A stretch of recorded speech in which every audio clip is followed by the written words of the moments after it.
Chapter 12:17. Oh my God, why can't I find a third prophet? The small spider had been moving around the metropolis for a long time. People were dying in Gotham City every second, and he, who was Batman's biggest support, could not find the third prophet. This was supposed to be impossible. Batman told the small spider many of the truths he had deduced.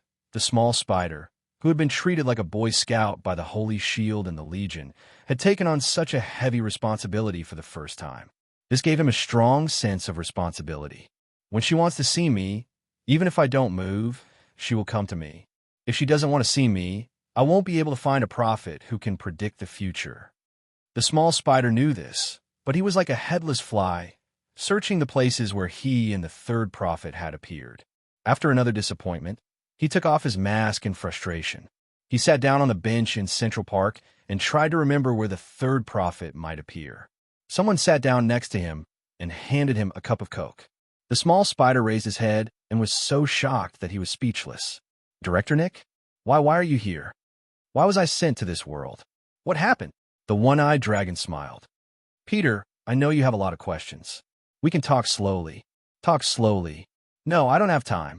Uncle Nick, there are many people in Gotham waiting for me to save. I have to find the third prophet, or else the consequences will be unimaginable. Find a girl from the Stark family? Nick smiled. When she wants to see you, you can't escape no matter how deep you hide. When she doesn't want to see you, how will you find her? The Stark family. The small spider was shocked. He realized he did not know the third prophet's name. Congratulations, Peter. You will inherit the wealth of the Stark family and become the richest person in America if you and the Stark family's girl didn't sign a prenuptial agreement. You will hook up with the richest heiress in America. Young man, you've struck it rich. Call him Daddy Stark now. My mind is in a mess. What are you talking about? Nick smiled and said, Haven't you figured it out yet? Peter, why would the third prophet look for you? Why would the three prophets system judge you as destroying the world? Why did you come to this world? You should already know. This universe was created by three prophets. The first prophet, Franklin, created a universe. The second prophet, Professor, pulled the souls of all humans and all intelligent creatures who died later into this universe. Then, who is the third prophet? Chino. No. Everyone knows that there's something wrong with him. How could the professor trust Chin-Ong and cooperate with him? Now that it has spread to this world, the truth about the three prophets has been distorted. The second prophet became Chin-Ong, and the third prophet became the professor. Everything was to cover up one person, the original third prophet. Nick Fury explained to the little spider, I'll start from when you lost consciousness. In the last mission of the Holy Shield, we need to find the power left by Messiah and the Four Horsemen. Among them, the power left by war is vibranium, the power left by plague is the primitive virus, and the power left by famine is the stairway of the sun. Only by finding these four powers can we find the power left by Messiah, Genesis. The power of Genesis is in the Tower of Babel. After Dr. Tony Stark and Steve Rogers came to the origin, they gathered the four powers. Stark's super-heavy nuclear element is a mutated form of vibranium. Of course, it also belongs to the power of the War Horsemen. The mental pollution suffered by Stark is also a side of the death meme pollution. In addition, the stairway of the sun evolved from famine and the primitive virus that was later injected into Steve's body. Only the two of them could break through to origin. They met Messiah. At that moment, Stark and Rogers learned a secret, and that was Genesis. The secret of why the ancient human civilization built the Tower of Babel, and the secret of the Tower of Babel that Messiah did not hesitate to create the spirit of vengeance to destroy the ancient civilization. Stark and Rogers had different views on the secret of Genesis. The power of Genesis cured Stark's madness and made Rogers a perfect Superman. But the two of them had fundamental contradictions. They began to really fight for different ideals. At that time, our world was facing destruction. Humans were shaped by the four elements represented by the four horsemen of the Messiah: the matter of war, the evolution of famine, the divinity of plague, and the spirit of death. But when the horsemen of death created us, they left a back door a door of the soul. Behind the door of the soul is the most chaotic spiritual sea, the essence of all spirits. It represents the freedom of the human spirit, and it also represents the barrier between the intellectual world and the omniscient world. It is a restraint, but also a protection. The test of the horseman of death was to open this barrier, to let the human spirit face the dangers outside the intellectual world, those indescribable things. The test of Skynet was the matter of war. The test of famine was evolution, and the test of plague virus was the outflow of divinity. These apocalypse disasters, the Messiah's test of humanity, we have the answers. The seal of leader of the sacred shield, the war with the Zerg, the Tower of Babel incident. Only the test of death, we have no chance of success. So, the leader of the sacred shield at that time, Chanong, who had a very suspicious background, invited me to witness the opening of the Soul Gate. We formulated a plan to steal the sky and replace the sun, which was to back up the soul information of all humans and back up the entire timeline. Then, when the time was right, when all humans became lunatics, we would establish a pure land and restore a world. This plan requires a backup of information. We'll work together to banish Strange out of time. That way, he'll retain the information of the timeline, and the time after that won't exist for him. When we pull him back into time, we'll have the chance to deny and change the past. But we still need someone to back up everyone's soul information.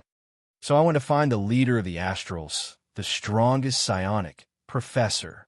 But after Stark and Steve returned from Origins, they had a disagreement. Steve did not agree with my approach. He thought that after the human spirit of the world had collapsed, the backup that was restored was no longer themselves. But Stark agreed with my approach. So the war happened. The Sacred Shield and the Avengers had a civil war. Some stood on Steve's side, and some agreed with Stark and me. In the end, I had to persuade one of the strongest heroes on Earth, Ms. Marvel, to intervene. At that time, Stark and Rogers were too strong. Their strength was far beyond that of the past heroes on Earth. Only Ms. Marvel had the power to intervene. So, I asked Ms. Marvel to intervene at the most critical moment of the decisive battle between Stark and Rogers. Together with Stark, she sent Rogers into Origins and eliminated the disagreement. You call that eliminating the disagreement? Little Spider was shocked. You murdered the captain. We were all for the sake of this world. Rogers' idea was completely unworkable. He thought that we could pass the test of death. Nick Fury spread his hands and looked around at this strange universe. He smiled and said, "It turned out that we were right. Our plan preserved the last hope for our world." In the end, both Stark and the Professor joined our plan and established the three-prophet system. They joined forces to summon a mutant from the future who could create a universe, Dr. Reed and Sue's son, Franklin. Franklin used his own ability to create a universe, dividing it into a physical universe and a metaphysical universe, a dualistic world of spirit and matter. Then, the Professor backed up everyone's consciousness. The three of them used their ability to predict the future to encrypt the coordinates of the spiritual universe and block the detection of death. So far, everything has gone according to plan. After the world was destroyed and humans completely went crazy, Franklin created the universe. The Professor restored everyone's soul backup. Stark set the physical rules of the universe. And, at the same time, he summoned Strange to restore the timeline and make this spiritual universe completely imitate the physical universe. People won't even feel any changes. They won't even know what happened. Even if they go back in time, they won't be able to find this part of history, because the timeline of this universe is complete. And we, those who know the truth, will re-establish the World Security Council to supervise and protect the secret of the destruction of this world, so that death can't discover this world. The little spider was shocked speechless by this series of shocking news. It took a while before she recovered and asked, "What about now? Shouldn't I have appeared after the period of losing consciousness? Why did I come to this world? Why is Doctor Strange still trapped outside of time?" Nick said tiredly, "Everything went according to plan, but after the universe created by Franklin fell into an uncertain state, The professor restored everyone's soul backup. When Stark was responsible for summoning Strange to restore the timeline backup, Stark suddenly betrayed them. He suddenly attacked and seriously injured the professor, and summoned Chun-Ong. Chun-Ong killed the professor, but he didn't restore everyone's soul backup. Instead, he used the data to create this universe. He used the spirit, soul, emotions, and cognition of all humans as materials to shape the humans of this universe. Batman, the Joker, Superman, the Flash, and Neptune Arthur were all created with the emotions, cognition, and soul data of countless people. He used our universe as materials to create this world. As his accomplice, Stark, so the second prophet of this world is Chun-Ong, and the third prophet is Tony Stark. But before the professor died, in order to retain the last hope, the professor made a backup of all human soul data and transferred it to Tony Stark's body, creating a life out of nothing. She is Stark's daughter. The professor thought that this was the only way to protect these backups from being erased and to retain a glimmer of hope. This girl is a mutant. She inherited part of the professor's and Stark's abilities and became the third prophet. Later, Stark erased all traces of his existence and became Dr. Manhattan of this world, carrying out a plan. This is also why he betrayed Genesis. After the ancient civilization found the power of the Messiah, they carried out the ultimate goal of the Tower of Babel project, Genesis. And we, the World Security Council, a group of pitiful people who have lost our home and all our loved ones, have always wanted to complete the original plan. We found you, Peter Parker, trapped in the time gem. Then we made a plan. The information, or storage space, originally used to restore our world has been occupied by a new world. To restore the backups, the only way is to delete this information. So we summon Reed and let him meet Sue, so that they will be pregnant with Franklin. Originally, Franklin was in a state of existence, but did not exist in this universe. This is what we have calculated. Franklin's power can maintain his own existence, which is to constantly create a possible version of himself in the timeline. Only this state can support the entire universe.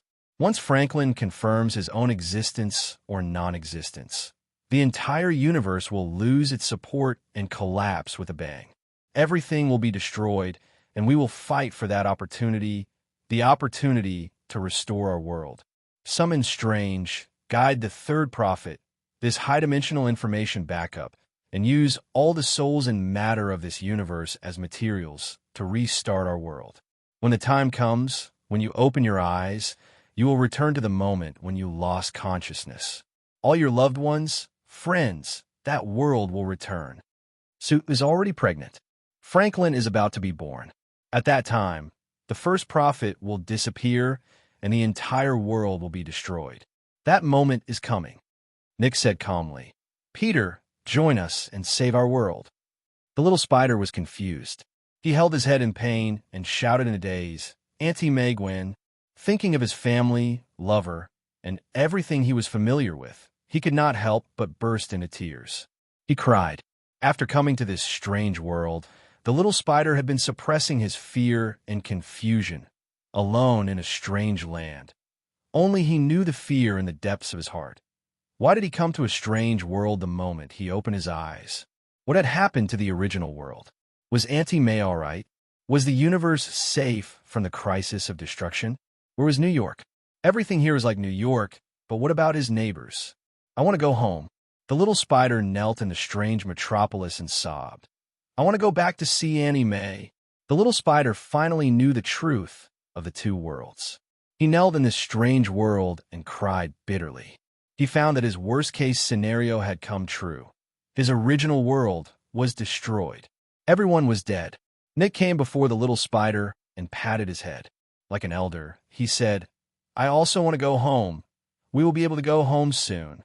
The Evil Six created a human god. The current Superman is nothing to worry about, but he has lost his only weakness. Determined to save the world, he will soon realize that the world is about to be destroyed. In order to save the world, Superman will sacrifice himself and enter Origin to meet Steve Rogers. You should know what Steve Rogers will do, right? He will give up all his power to complete Superman and make him the perfect ultimate Superman. He will save the world at all costs. He will become our biggest obstacle. The ultimate Superman has the ability to replace Franklin and support the universe. The Justice League will attack the World Security Council. Originally, we did not care about them, but with the human god, things will be different. Stark, or rather, Dr. Manhattan was obsessed with his own Project Genesis. This time, no one will stop the ultimate Superman. For our world, you can't use the time gem to reverse time, restore Gotham City, and revive the people of Justice League. These people are not like us. If we want to save our world, we must destroy their world. The current human god is not perfect, but once Gotham is restored, he will understand that to save the world and uphold justice, he needs omnipotent power. The original Superman was afraid of his own power, so he could not become a god. If Superman starts to desire power, the power to uphold justice, he will understand where he needs this power from. For our world, child. Chapter 12:18.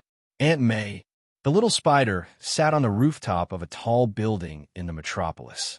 He lowered his head and struggled in his heart. What should I do, Aunt May? I miss you so much.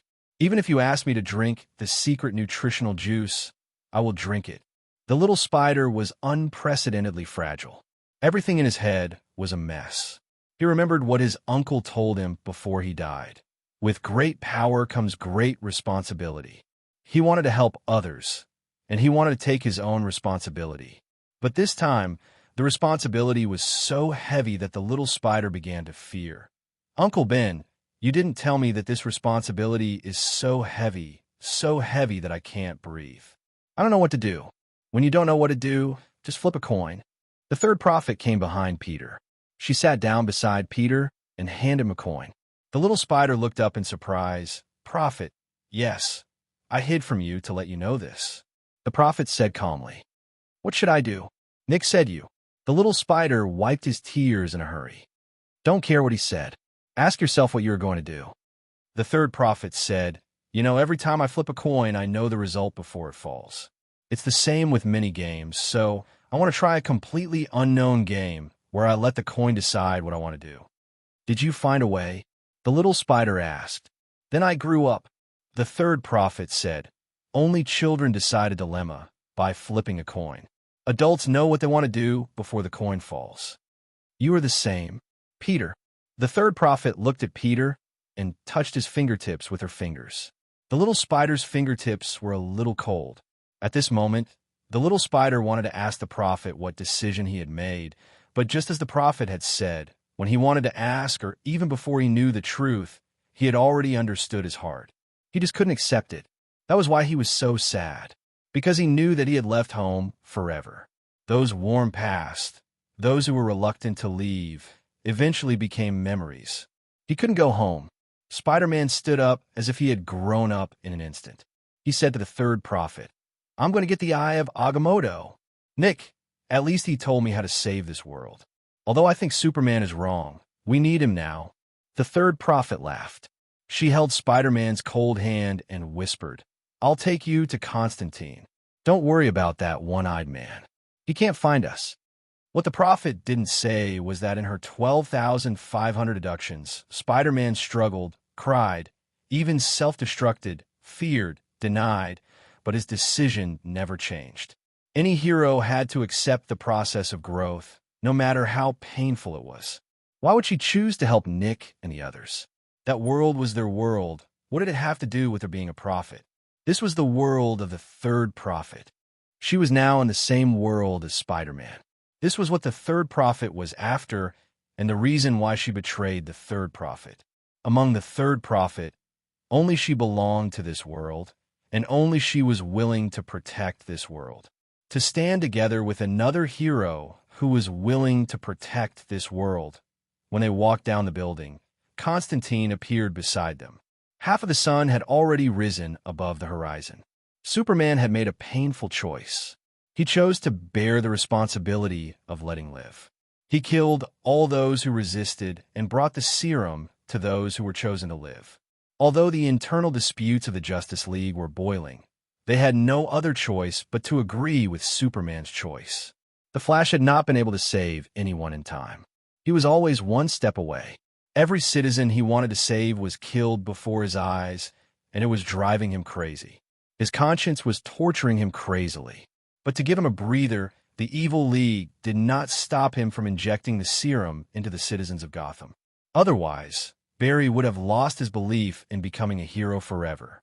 When the last bit of the sun was about to rise from the ground, Batman looked coldly at the place where the sun had risen. The abandoned people of Gotham also looked at the sun. Some of them wailed in despair, some cursed at the Justice Alliance, and some hugged and kissed under the sun. Together, they welcomed the end of the world. Superman looked at the tragedy that was about to happen from the sky. No one knew what he was thinking. They could only see his back becoming more and more lonely. Superman still belonged to the Fortress of Solitude. He did not belong to Earth. Humanity slowly disappeared from Superman's eyes. To prevent this from happening again, for justice, he had to become the god that was always right. At this time, in the last leap of the morning sun, in the middle of the bright red sun, 3 figures slowly appeared on the horizon. Little Spider held the eye of Agamotto with both hands. He wore a crimson mechanical glove. Constantine stood beside him with a cigarette in his mouth, still wearing the yellow trench coat. The third prophet smiled at Batman from afar and mouthed, "I've helped you again. You must save this world." Batman revealed an ugly smile. Behind him, 3 bodies lay in the Batmobile. Arthur, Shazam, and Steelbones.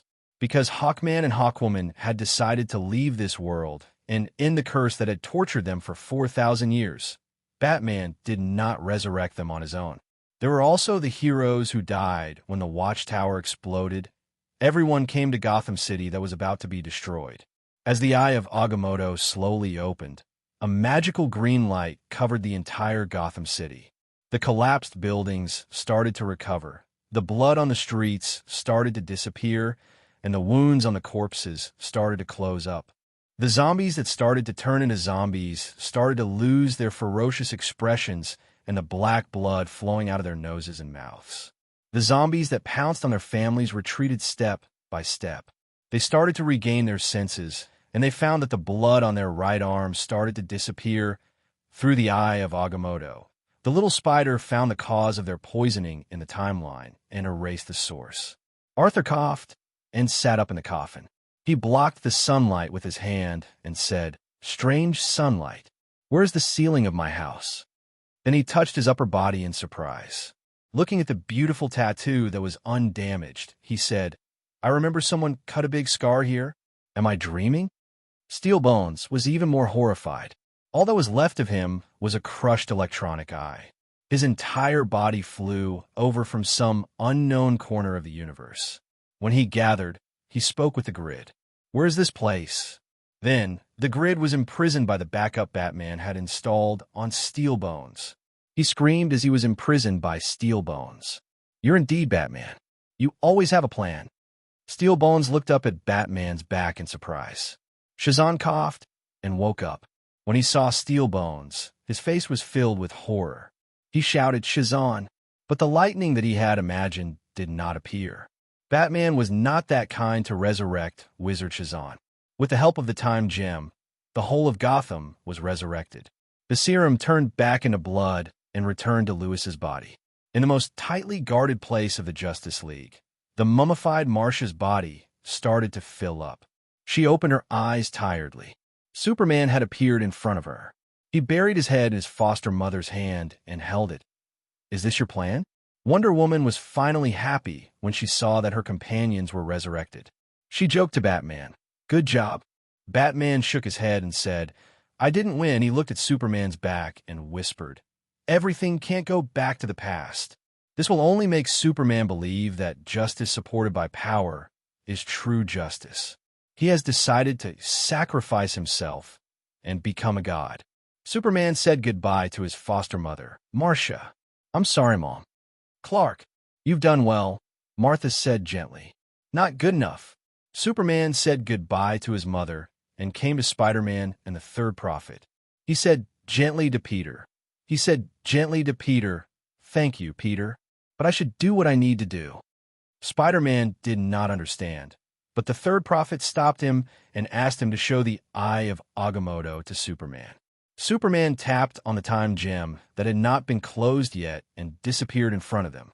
He had returned to the Origins and was looking at Steve Rogers, who possessed the perfect Superman serum and half of his body outside the Origins. He closed his eyes and entered the Origin. Batman raised his head. He had saved the world, but he had lost a friend, the most important friend. If they were not facing the crisis of the world's destruction, they would have fought to the death for the justice in their hearts. Superman was gone, and the ones who survived were the gods. Chapter 12:19. Superman had imagined all the strange scenes he would see after entering Origin, but when he actually entered Origin, he found that everything here was very simple, because it was a world of nothing. He did not see the other half of Steve Rogers' body, and the concept of seeing did not even exist. Superman reached out his hand curiously, and he found that he did not exist in a physical state here. Because before the Big Bang, there was no physical matter in this world. There was nothing here. There is an omniscient and omnipotent existence here, at the source of the Origin, looking down on the world below, reaching out from here and controlling the entire multiverse. Of course, you can't see him without the four powers left behind by the four horsemen. A voice came from the world of nothing. Steve Rogers. Superman was puzzled. I know a little about what you said. He is the Apocalypse, the one who destroyed your world? No, he is not. He is a Messiah, Jesus, the prophet, the Son of God. All the sacred titles you can think of belong to him. Steve appeared in front of Superman in his classic blue and white uniform. The Origin is very strange. Nothing exists here, but everything exists. So your state here is very strange. Here, thoughts are visible, but the body and matter are invisible. So, I just made you think of my image. I already understand why you are here. Don't blame me for invading your privacy, because everything is written on you. If you want me to not see it, you need to be focused enough. Captain Steve, thank you for everything you have done for our world. Superman whispered. Steve had a strange expression on his face. But I died before your world was created. I don't know about your world. Of course, after you appeared here, I think I have enough understanding of the Apocalypse plan. You mean the survivors of the previous universe, who intend to use our universe as raw materials to restore their saved backups. I sympathize with their experience. After knowing about this, I am even more determined to protect our world, so I will not allow this to happen. So, are you here to ask for my opinion? Steve joked. Ask me, the survivor, if I want to save that world at the cost of destroying yours? Superman's expression became more serious. He thought that Rogers would support him, but it seemed that Rogers' attitude was different. You, heroes of the previous universe, there are many true warriors and heroes among you who left a deep impression on me. They chose to fight for our world and refused to sacrifice countless lives for the hypocritical resurrection. Rogers was not surprised at all and said frankly, this is a painful choice, but this is not the plan of the Apocalypse. The Apocalypse does not care about restoring a universe. It does not care about life, does not care about the universe, and does not care about the meaning of our existence. Since you already know that the one controlling everything is the Apocalypse, you should not believe in this naive plan. Superman, that's not what you're trying to stop. Our universe was destroyed by ourselves. Stark, Nick, Ms. Marvel, they're all involved. The plan you're talking about is just their compensation, an attempt to salvage something. Nick revealed their plan, but that cunning one-eyed man only revealed a small part of it. Rogers sighed. Our universe has an indescribable darkness and disaster. It is called the Apocalypse. It believes that it is qualified to test all civilizations. It sowed seeds and created many races. Then, in the test, it will determine whether or not they can survive. This is the disaster of the Apocalypse. There's another universe, one that is subtly similar to our universe, but also different. It is attached to the periphery of our multiverse, like a peninsula on our universe. The Apocalypse was born there. He destroyed that universe, and many survivors escaped to our world, to Earth. Before humans were born, they were known as the ancient civilization. In the fight against the apocalypse, we will of course touch on history. All the ancient civilizations fell due to an accident about 5,000 years ago, the Tower of Babel incident. At that time, all the ancient and powerful civilizations on Earth worked together to build the Tower of Babel in Babylon. Just as the myth says, Babylon was destroyed by the Tower of Babel. The Messiah took action and severely damaged or even destroyed the ancient civilizations that participated. At that time, we thought that the ancient civilizations must have discovered the true weakness of the apocalypse, so the threatened Messiah destroyed them. So, SHOD, a secret service agency that protected humanity at that time, decided to unearth the secret of the power left behind by the Messiah and the four horsemen of the apocalypse. Finding the power left behind by the four horsemen will allow us to find the power left behind by the Messiah. We think it has something to do with the Tower of Babel. During the last apocalypse, Stark's soul was contaminated by the dark titan created by the apocalypse. This contamination made him frantically search for the power left behind by the apocalypse. He found the life evolution equation, which is the blueprint of God's creation of all life in the apocalypse. According to this blueprint, he transformed himself into a quantum life. We came to the origin during the battle. At that time, we carried the four powers: war, famine, plague, and death. So we saw the Messiah, the Tower of Babel project, and the secret left behind by the Messiah, the secret of Genesis. The ancient civilizations did not give up on their resistance against the apocalypse. They discovered the secret left behind by the Messiah, the human completion project. Using the power left behind by the project, they built the torch to shoot the light of the soul across the entire multiverse, connecting all parallel worlds. Then, they learned of all possibilities in the future, including the arrival of the more powerful ancient civilizations, the Revolutionary Alliance, and the return of the apocalypse. They used all their efforts, the entire universe working together to stop the apocalypse. However, in the process of the destruction of one universe after another, they gradually despaired. That was because they had already tried every method within the scope of our multiverse, but they were unable to prevent the parallel universes from being destroyed one after another. The timelines were slowly contracting, leading to the same future: destruction. The tool to shoot the light of the soul across the entire multiverse was the Tower of Babel, built using the power left behind by the war, vibranium. In the end, the five great gods of the multiverse, the embodiment of the five concepts that the entire universe, sacrificed everything to strengthen them against the apocalypse, sending a single revelation to the ancient civilizations. The eternal God was the embodiment of the concept of time in the multiverse, and he told the ancient civilizations that there was another universe beyond the multiverse. He revealed to them a completely different multiverse. Thus, the ancient civilizations decided to seek help from another multiverse. They modified the Tower of Babel and shot the light of the soul of all intelligent life in the multiverse to the other universe. They believed that only by combining the power of both universes could they have a chance to save everything. Thus, the Tower of Babel was destroyed 7 days later, and all the ancient civilizations were heavily damaged by the apocalypse that came out of nowhere. After discovering this, Tony Stark, who had recovered from his madness, believed that he had found a way to deal with the apocalypse, and that was to restart the Genesis project.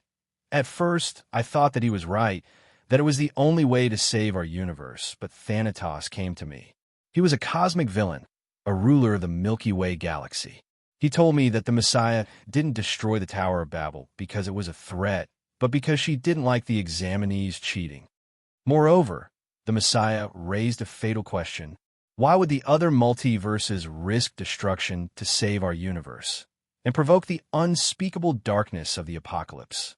Thus, the eternal God and the five great gods had a new plan. The apocalypse became interested in their plan because of the resistance of this universe.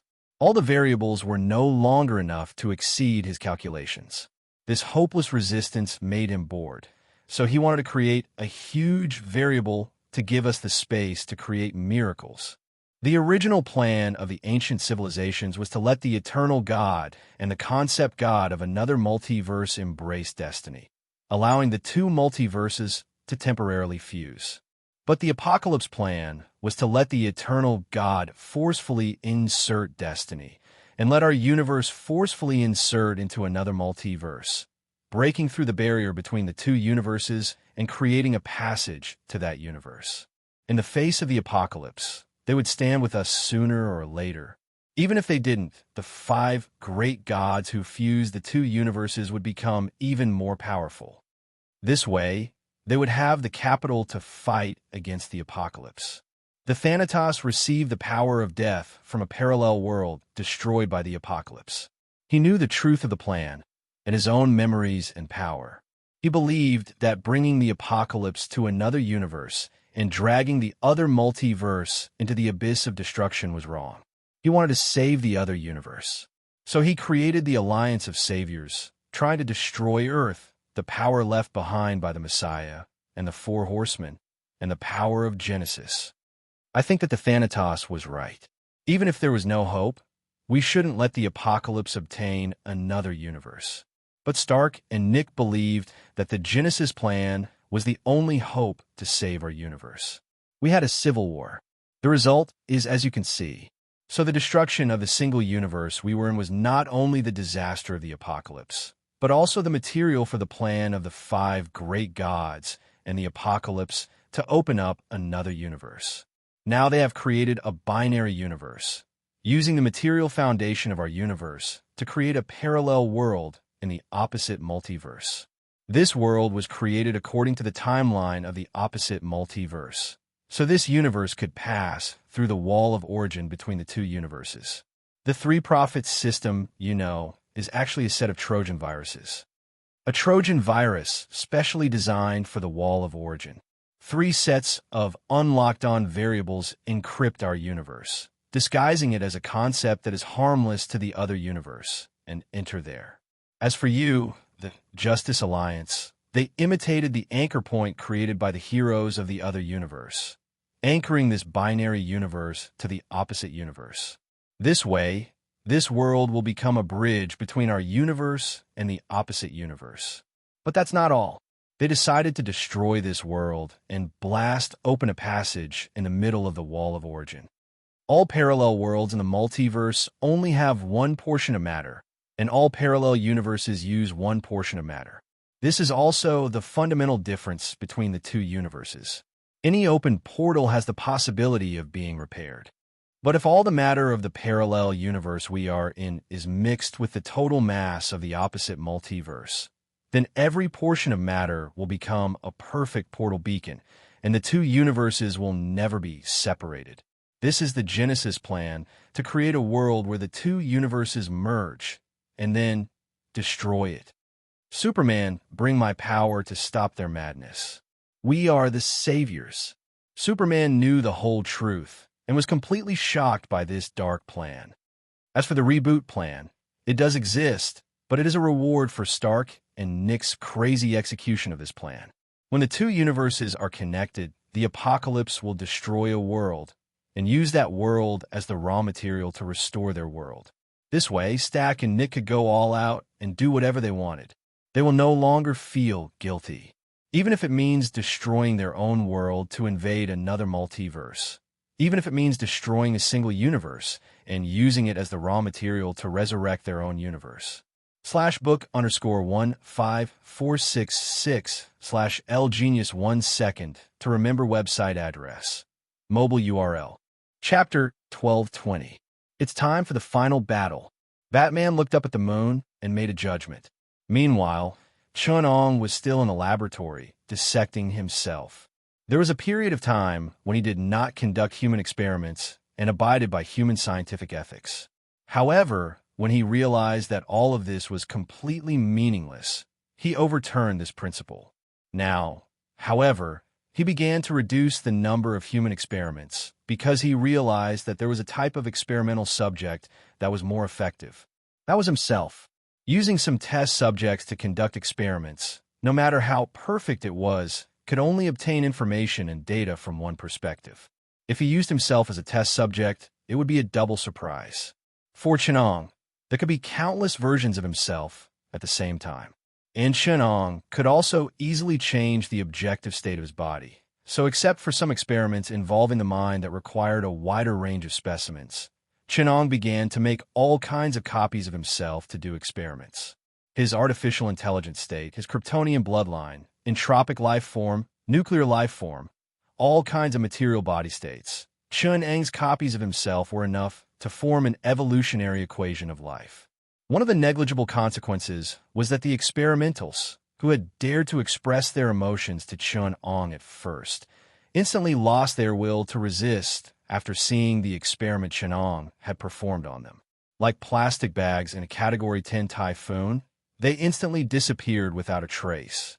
All that was left was an unforgettable fear and fear.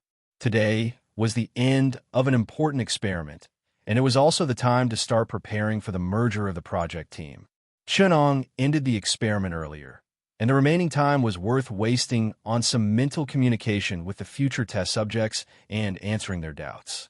Now, the Marvel Multiverse Experiment Project, except for a few key projects related to several civilizations of the Revolutionary Alliance, had entered a low period of production. After destroying countless timelines, the destructive experiments on the Marvel Parallel Universe finally made Chenong realize its low value. This would not do. The fixed assets that Chenong had invested in this universe, the Four Horsemen of Apocalypse and the Messiah, had reached a large proportion. Although Chenong had repeatedly tried to spread the Four Horsemen to other universes, the experimental conditions in this universe were so mature, and the equipment and laboratories were in peak condition. It would be too wasteful to just abandon this universe. He needed to expand the experimental site and increase the number of project teams. Therefore, Apocalypse made a plan and handed it over to Chenong, the person in charge of the experimental project. The experimental project was the merger of two multiverse, increasing infinite variables in an instant, bringing about a climax of experimental benefits.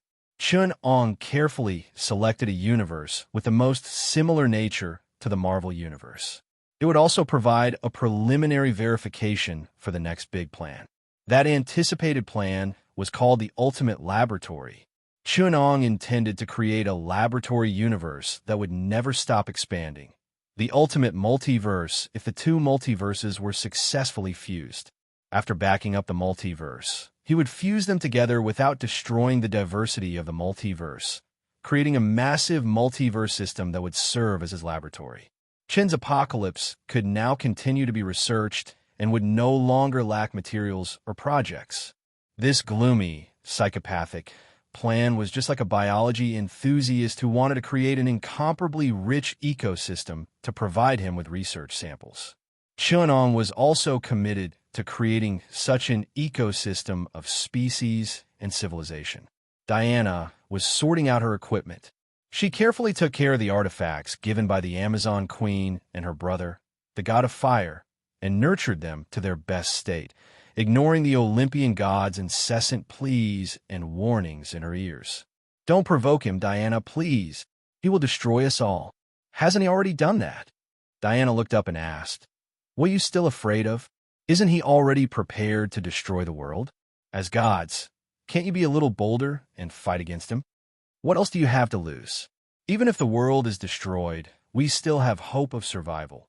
But against him, we have no hope." The trivial voices were silent for a while before a wise female voice whispered, "We are not gods before the prophet. We are mortals." Barry the Flash was very afraid. But unlike the Olympian gods, he was not afraid of the prophet, but he was afraid of his own power. When he found that his power had its own will and could be controlled by the enemy, he became afraid of the god's speed power. He could only run to the Godspeed generator. He had to face the source of his power.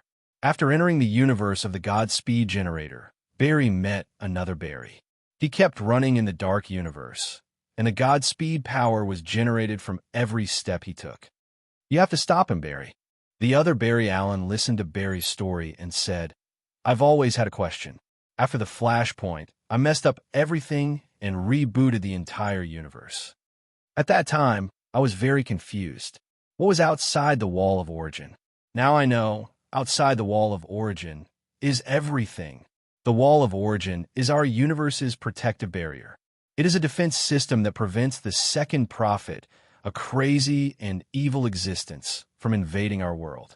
But now he has obviously succeeded. He disguised this universe as something harmless to our universe and entered the wall of origin through the encryption of the three prophets. He imitated our universe and created everything. Superman, Batman, and you, Barry. He also created life, magic, and even planet Apocalypse and Krypton. But there are two things he could not create: the Godspeed power and the emotional spectrum unique to our universe. That's why there's me. Bali Allen, who had been used as a hamster to generate electricity, woke up and said, "He lured me and trapped me in this small universe to create the godly speed power." As for why the Seven Lanterns Corps disappeared, I can understand now. This is because the Seven Lanterns Corps were also brought over from my universe. Obviously, they knew something. Therefore, when the power of the emotional spectrum took root in this universe, they were killed.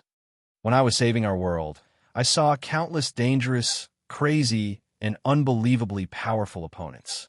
But I have to admit that this is the most dangerous, crazy, and powerful opponent I have ever seen. Your universe is already hopeless. That's why you're grabbing at the last straw. This is not an unbearable choice. They're just doing it for their own benefit. But Barry, this universe still has the Justice League. Although you were cloned by him, you are still the Justice League. Go. Barry Allen injected his Godspeed power into Barry's body. Tell him that cloning you was the worst thing he did, because the Justice League can always stop the ambitions of these lunatics. The Flash felt that his Godspeed power had broken through a limit. With the help of the other Barry, he broke the shackles. He no longer needed a generator to use the Godspeed power. Now, he was also creating the Godspeed power. He had become the real Flash. Arthur looked in the direction of Atlantis with a complicated expression. There, Mira had become someone else's queen. Now, he had to fight to save his country, his lover, his universe, his everything. Spider-Man accompanied the third prophet as they strolled through the streets. He put down his Spider-Man uniform and accompanied Lily Stark with the identity of the young Peter Parker. They had been playing for a day, and Lily seemed a little tired. She held her forehead and said, "Peter, actually, if you want to talk about tomorrow's battle." Peter spread his hands and said, "Then don't. Leave us a little hope." The little spider sighed. "I think I recognize who he is, someone we have no hope of defeating." "Peter, what the prophet sees does not mean everything." Lily held Peter's face and said, "There's a possibility that we cannot see and the second prophet cannot decide, and that is a miracle." And her voice began to sound like she was about to cry. She steadied her voice and tried to prevent it from breaking down. "Believe in miracles. There will always be people who can create the impossible. That is what people call a hero." She closed her eyes, and the two kissed. Wonder Woman took off her guardian headband and let the power of Ares flow through her body. That powerful, uncontrollable, dangerous power. Superman walked out of his origins and became a perfect state, the state of the Golden Age. He also obtained the power he wanted to protect the world. Batman put on the armor created by the Justice League. Hellbat. The Flash instantly arrived at the Hall of Justice from the Dynamo universe. The little spider and the third prophet stepped onto the prepared battlefield hand in hand. Sea King Arthur and Steelbones also did their best to modify and strengthen themselves during this period of time and conducted targeted training for themselves. Strange had already made preparations outside of time. He was prepared to sacrifice everything. If the Righteous Alliance had any hope of success, he would fight to the death. If they failed, Strange would settle for the next best thing and revive his own world. Constantine confessed to Zatanna, but Zatanna refused to forgive him. She said, "If we can survive, I will forget everything that happened before." People say that only when death brushes past can a person see their heart clearly at that time. "I will give up magic for you." Constantine said, That was a beautiful flag. Steel bones opened the sonic tunnel to the moon. When all the heroes stepped onto the empty moon, there were many heroes in the party, and some were even villains. Rascals, Clown Girl, Death Knell, Gorilla. There's also Shadow Pact, Teen Titan, Raptor, Ultima Alliance, and so on. On the other side was the entire World Security Council, all the people who survived from the old universe. For their own world, to save that sliver of a possible future. They were once heroes, Nick Fury, Little Pepper. Batman also saw the mastermind who had been trying to destroy the Justice League, the Evil Seven. Masterman, Bizarro, Madame Gao, Hawkeye, Spectre, Namor, and Grid. Bizarro had been resurrected, but Grid had never died. It was impossible to kill an artificial intelligence without cutting off the network. And the deepest shadow behind them, Chunong, or in a sense, Apocalypse. Not bad, not bad. Chunong applauded and turned to Fu Manzhou. I'm very satisfied with the quality of this batch of heroes. They'll be good beacons and anchors. You have done a good job. My training of you is not in vain. Now they're more like they are practically their original forms. For this universe to be so easily accepted by the DC multiverse, you have to remember this. Fu Manzhou, the first prophet as the cornerstone, will collapse in 2 hours. That is when he will be born. Stark, Chunong said calmly. Behind him, a tall, naked man appeared. He did not look like Stark, but for Tony Stark it did not matter what he looked like. He could even be called Dr. Manhattan. I will not take action, Chunong said calmly. My plan is complete. The rest is up to you. Chunong ignored how Stark communicated with those people, but there was only one result. In order to fight against the demon, he had no choice but to become a demon. What a ridiculous choice. Those who stare into the abyss stares back. If one stayed close to Apocalypse for too long, they would become closer to him. Apocalypse was not safer than any other evil god. Now, if Stark were to look at his past, would he still be able to recognize himself? Although Dr. Stark still had a trace of humanity left, in order to save his universe, he had also used up his only humanity for this. This was the tragedy of struggling for the last thing he cared about. But in the end, he no longer cared about these things. Chunong stood quietly on the observation platform, watching Earth. Behind him, the Evil Seven and the Alliance of Justice and Order were fighting to the death. However, he no longer had the hobby of participating in such things. His game was over. As time passed bit by bit, the Golden Superman went on a killing spree. Not a single one of his subordinates was a match for him. But in the end, he still faced off against Dr. Stark, and the fated battle began once again. After Diana fused with the war god's power, she became unimaginably powerful. Fortunately, Madame Gao was also very strange after being controlled by Tyrannical. The remaining people were evenly matched. In the end, Batman still had a plan to let them gain the upper hand one by one and win in the end. But so what? Chunong did not care about that. Looking at Earth, he gently snapped his fingers. The universe instantly collapsed into a single point, and everyone died. In an unimaginable explosion, the wall of origin broke. Eternity and infinity represented the entire multiverse. One of their hands pierced into the body of Destiny in another universe. The two universes collided, and a huge hole appeared in the wall of origin. A universe that was covered in scars and drowned in darkness like a tide was like a life-saving straw. It began to fuse with the other universe. This process was incomparably long, but it had already begun irrevocably. Chapter 12:21. It's time. Tao Lord Yuanyu sat above the river of time. Beneath him were countless illusory universes, from the past to the future, condensing into a mighty river of time. This river had countless tributaries, and in each tributary was an illusory figure. These illusory Tao figures that traversed the river of time and were scattered across the parallel universes acted as fulcrum, providing Tao Lord Yuanyu with a key Tao marker. The end of the Tao was Dara. After Tao, Lord Yuanyu condensed the Tao seed that gathered all his Tao principles. He kept exploring the river of time, constantly projecting himself into the additional selves of other parallel universes. Finally, he cultivated and polished his Tao seed, becoming the only one in all the worlds. After this step was the end of the Tao. He had to entrust his Tao fruit to the Dara heaven's realm of Dara. By proving his Tao in Dara, Tao Lord Yuan could achieve unprecedented Tao karma. In this universe, he had long been at the top. In this world, there had been no traces of the existence of celestial Lord Dara in the past 250,000 years.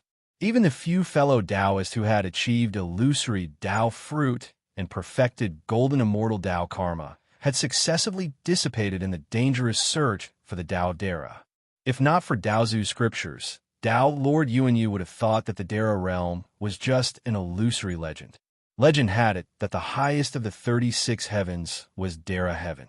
At Yuan's realm, he could already understand the true meaning of the 36 heavens. The 36 heavens were the 36 layers of the world in the eyes of immortals. From the mortal world that mortals saw to the world of desire that could be seen, the 36 heavens were not layers of the immortal world, but the real world in the eyes of different cultivators. Therefore, although the worlds ruled by the myriad realm were divided into 5 immortals, chi refinement, soul formation, void reversal, and other cultivation realms, in the eyes of mighty figures like Tao Lord Yuan, the 36 heavens were a different world. They could more accurately divide the cultivation realms of cultivators. Of course, the 36 heavens were slightly more complicated, and there were 12 heavens to divide them. The great void heaven was attached to the ground, and one could see nothing at a glance, was the chi refinement realm, where one's mind wandered the great void and saw chi. He could feel the chi in his body, and his mind seemed to be in the void, manifesting the heavens wind, rain, thunder, lightning, clouds, mist, frost, and snow, all gathered within. Cultivating chi in his spirit, wind, rain, thunder, lightning, clouds, mist, frost, and snow could all be formed from chi. In other words, it could be seen that the essence of wind, rain, thunder, and lightning was chi. The operation of the cardinal of heaven and earth could also be seen that it was formed from chi. It could transform the chi in one's body into wind, rain, thunder, and lightning. Initial refinement of magical power. Then there was the full moon sky, the roaming Taoist sky, the bright sun sky, the constellation sky, the Doshu sky, the unmoving sky, the Cheong sky, the inferno sky, the Tusita sky, and finally, Dara. Such a heavenly realm was known as the exterior in Taoist karma. It meant that the known world was the scenery outside the heart. On the contrary, the scene in the heart reveals one's true self. Lord Yuan was a golden immortal, a karma rank lord of Tao. He was an exterior cultivator in the Tusita heaven, only one step away from the ultimate realm of cultivators, the end of the Tao, the Dara realm. The Azeroth heaven was a place where matter was unchanging and light was unchanging. It was the end of the cosmos and the beginning of light. It was a strange space-time that encompassed everything outside of the heavens. To put in simple terms, it was a place that existed above the space-time that Tao Lord Yuan resided in. It was higher than the river of time, but it was also able to affect the cosmos downwards. Time was a place where matter changed, while the matter of the Azeroth heaven remained unchanging. Lord Yuan had been meditating for tens of thousands of years before he could vaguely sense that world. To prove Dara, one had to find the mysterious Dara heaven. To find Dara heaven, one had to measure the universe. Lord Yuan distributed his Taoist body upstream and downstream of the timeline, expanding to the nearby parallel universe. On the one hand, he used the location of these Taoist bodies as coordinates, and through the coordinates, he could measure the point where all space-time and matter did not change. At the same time, he kept swallowing the additional self, tracing the origin of the soul with his own homologous soul. All the additional self was a higher dimension, or the projection of the innate true self into the material world. The Tao fruit was the total body of the innate true self and the material world. In order to perfect the Tao fruit, cultivators divided the Tao fruit into 36 or 12 heavens, which were essentially the cognitive world of the cultivator. Dara was where the innate true self was in the material world. It was above all space-time and contained the essence of matter. Searching for the innate true self through different additional self was like calculating the location of a light source through a projection. It was also through the traces of the innate true self in different space-time and parallel worlds to calculate the location of the innate true self. There were many tribulations in the process. Not only did the cultivator have to constantly adjust his body and mind to the process of returning to the innate true self, it was equivalent to constantly wearing away at the self. It was more dangerous than any inner demon tribulation. At the same time, he had to prevent the coordinates from falling off in the river of time, being washed into the river of time, or being thrown out of the river of time in the process of searching for Dara heaven. There was even greater horror. His mind would fall into some indescribable dimension of the universe. He needed to use the anchor in the material world, use the primordial soul Tao fruit to escape into the extreme darkness of the Mahakala tribulation that had no time, the heavenly fire tribulation that had high heat and energy active and destroyed his own information form, the inner demon tribulation that had a large amount of accumulated information to wash the corridor of his soul, and other extremely dangerous dimensions to find a supreme and eternal Dara heaven. Then he would place the fruit of Tao in Dara heaven, attaining Tao and Dara and becoming an omniscient and omnipotent Lord of Dara who spread across the timelines and reached the end of Tao, able to wander at will, distort causality, and create all things. He would become a worm that sprawled across the timelines and grew in both directions. Tao Lord Yuan had tried several times, but he had nearly died in those dangerous tribulations. He had to constantly analyze and understand himself. He had to have an extremely high level of control over himself in order to survive this dangerous activity that left his cognitive world. He had to grasp the essence of his different selves and strengthen his heart. At the same time, he also had to have a considerable understanding of the material world. This required a very high level of knowledge. Otherwise, what the Yuan Shan saw would not be real. Once the Yuan Shan's perception fell into an unfamiliar environment, it would not be able to understand the information it sensed without sufficient knowledge. Unable to properly understand the information, it would be like a blind man touching an elephant, using its old cognitive system to forcibly understand. Then, the state of Tao in which the Yuan Shan explored Dara heaven would become an illusion. All perceptions would no longer be real. Once that happened, the structure of the cognitive world, the fruit of Tao, would have a lot of mistakes and chaos, and then it would either be Taoified, losing the self and wearing down the spirit, or demonized, the cognitive world would be completely twisted and crazy, and the fruit of Tao would be twisted, or fall in the mortal world. The fruit of Tao would be chaotic and mixed with a lot of wrong cognition. The few fellow Tao Lords who tried to break into Dara before Tao Lord Yuan all perished at this step. Countless other Tao Lords' senses and memories were mixed together, chaotically. Tao Lord Yuan had either become a general, a romantic scholar, or a destitute beggar. He had different emotions and personalities. After stepping onto the path of cultivation, all sorts of fundamental differences in himself had been mixed together. Each of them was his true nature, and each of them was not his true nature. These chaotic perceptions and memories turned into illusions and appeared in Tao Lord Yuan's consciousness. Only then did Tao Lord Yuan realize that he had fallen into another tribulation. The tribulation of additional self was the sequela of expanding oneself to different worlds and merging different selves. The self was a kind of information architecture, which was naturally the most stable when it revolved around a core. However, a core of a self was like a point projected by the innate self to the real world, and it was impossible to calculate the location of the innate self. This kind of architecture was the most stable, and it was also impossible to grasp the difference between the innate self and the self. Only through conflict could one understand the innate self more deeply, and only through different projections of the additional self could one find the location of the innate self.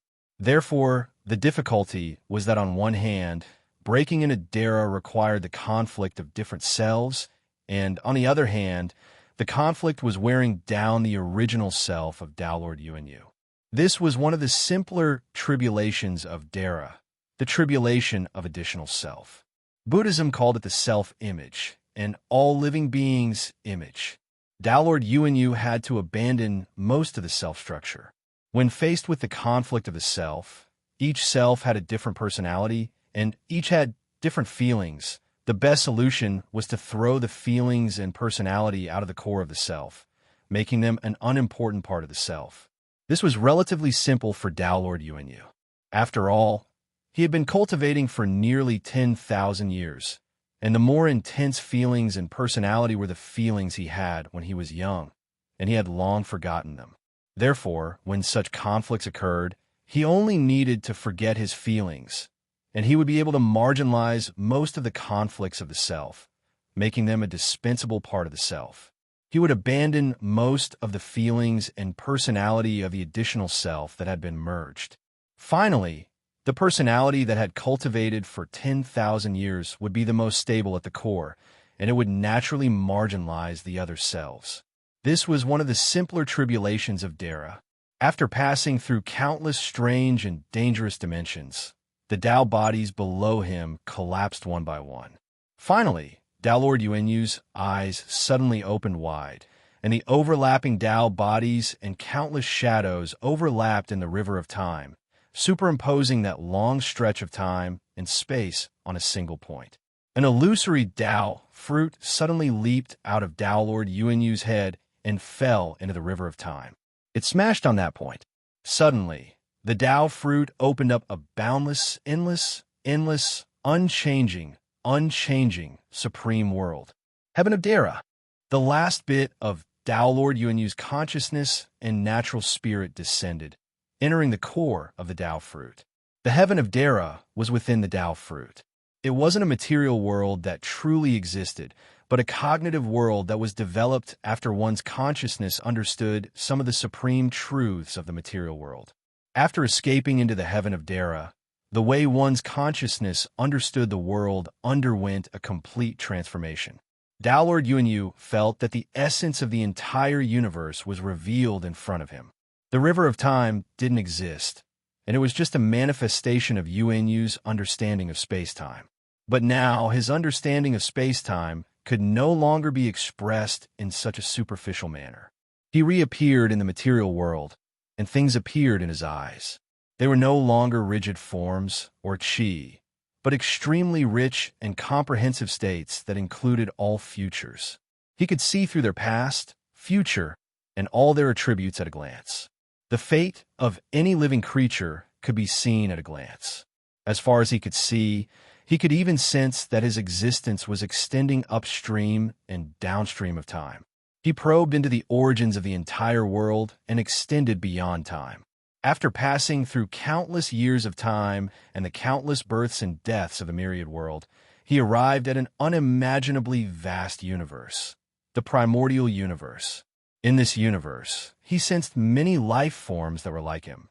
If he was like a worm on a timeline, then he was brushing shoulders with countless pythons, divine dragons, and even the colossal earthly pythons that occupied the entire world. Tao Lord Yuanyu trembled and began to panic.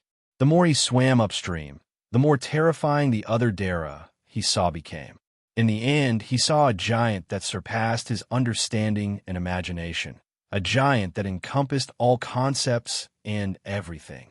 As far as he knew, the giant wielded a great axe and cleaved apart wind, earth, water, and fire. Pangu, Tao Lord Yuanyu called out in terror. Pangu was the Tao, and this was the side of the Tao that he saw. Because of his innate knowledge, he believed that the world was born from the creation of Pangu, which was why the creation of heaven and earth appeared in such a form before him. If the Grand Luo of a world believed that Pangu used the wheel to create heaven and earth, then he would also see Pangu using the wheel to create heaven and earth. Pangu was the Tao. Dara had stood before Pangu had created heaven and earth, which was why Dara was referred to as the end of the Tao. Pangu had created heaven and earth during the Taiji era. The end of time had created something out of nothing. The moment that something was born was when the Grand Change era was about to transform into the Grand Beginning era. The moment when the Khanate Chi was about to be born, Dalord Yuanyu had arrived at the moment when the Grand Change era was about to end. The Khanate Chi had been born out of nothing, and his body naturally didn't have any physical substance. The Grand Change era had been a boundless, empty universe. In fact, it wasn't even accurate to call a universe because there was neither time nor space. It was as if a tiny bit of elemental energy had been born out of nothing. However, this place wasn't deserted at all. In fact, it was quite lively. Take a look. Take a look. A yellow-robed Dowlord priest shouted loudly in the void. Although he couldn't see the yellow robes or the Dowlord priest, Dara was able to understand each other. All it took was a slight transformation to recognize this scene. A wisp of Khanate inextinguishable spiritual light will become your most suitable numinous treasure, in exchange for a portion of karma. The yellow-robed Dowlord priest shouted loudly. It's definitely worth it. Although this brother of mine was born in the end of days, his aptitude is quite good. Otherwise, he wouldn't have been able to cultivate to the level of Dara. He's willing to become a numinous treasure for the immeasurable tribulations. All I ask is for the Great One's protection and cover up his tracks. At this moment, a white-robed Dowlord priest walked over gracefully. When he saw the snake-shaped spiritual light, he revealed a look of delight and said, "This item is fated with Buddhism. All right, then I'll entrust it to you, Great One." The yellow-robed Dowlord priest wasn't dissatisfied at all. Instead, he was quite delighted. Dowlord Yuanyu, the current Heavenly Lord Yuanyu, was confused.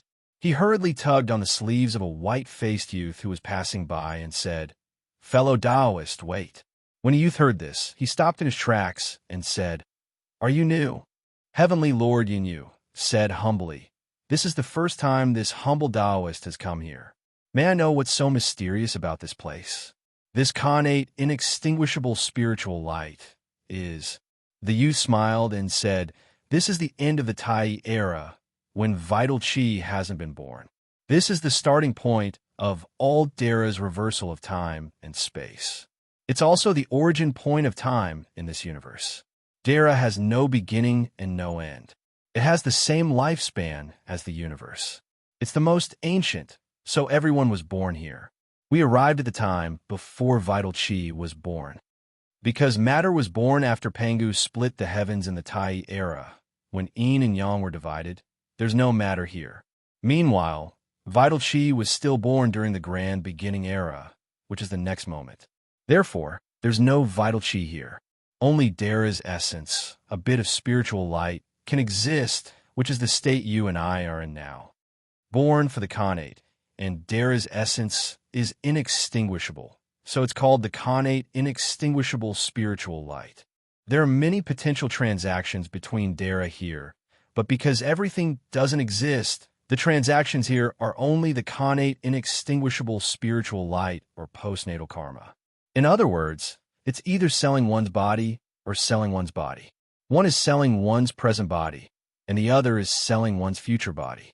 That Taoist just now probably has an unstable origin, so the probability of him attaining Tao is too small. Although Dara proves eternal, Dara also reverses karma, so there's still the worry of it regressing. Therefore, he sold himself to a mighty figure, turning into a Khanate numinous treasure in exchange for protection. Isn't the Khanate inextinguishable spiritual light? Heavenly Lord Yuanyu was a little terrified. The youth nodded and said, "You're right. The treasures formed by the Khanate inextinguishable spiritual light are Dara's true body. Dara passes through all space-time, so every time before Pangu opens the sky, all the Dara in the downstream space-time will gather here. Although the future is not fixed, Dara has no karma or calamity, so any Dara that has a chance of being born will come here, using karma as karma to become a primal chaos god-fiend." The youth smiled and said, "Therefore, congratulations, Taoist, for becoming one of us primal chaos god-fiends. So, This is the origin of primal chaos god fiends. Heavenly Lord Yuanyu felt that he had to slow down when he heard such a shocking piece of news. What else? The youth smiled and said, Taoist Yuanyu, do you still think that the primal chaos can naturally give birth to some god fiends that surpass the future? Then why are we still cultivating? Could it be that so many Taoists have cultivated so hard for nothing? It would be better for the primal chaos to give birth to a few living beings. Primal chaos god fiends are born prenatally, and they are gods with noble roots and remarkable abilities. Actually, it's because Tai evolved the absolute beginning.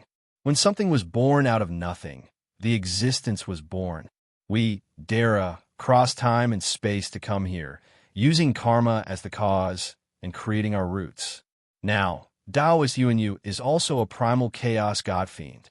How do you know that I'm Yuanyu? Heavenly Lord Yuanyu was shocked at first. Then he looked down at the downstream space-time. He only saw that the downstream was covered by clouds and mist. Even though Dara was standing above space-time, he couldn't see clearly. However, he could still see some things.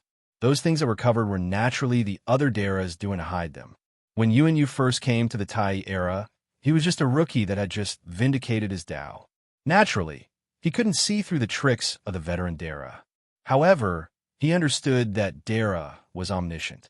Therefore, as long as it wasn't something that Dara was deliberately covering up, he could see through everything with one glance. That youth was obviously not weak among the Daras. Therefore, he could see his origin, but Yuanyu couldn't see his roots. Yuanyu could only ask politely, I still don't know your honorific name. The youth nodded and smiled. Sure.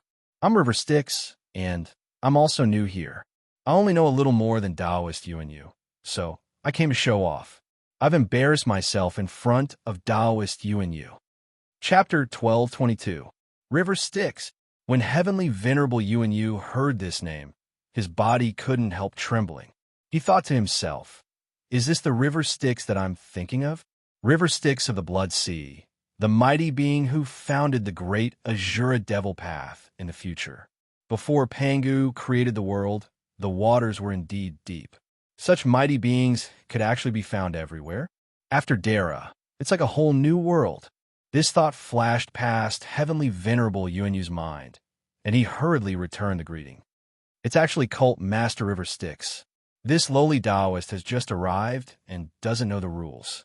May Cult Master be generous with your guidance. After all, he was also a Venerable of Dara, and he had a profound ability to maintain his composure.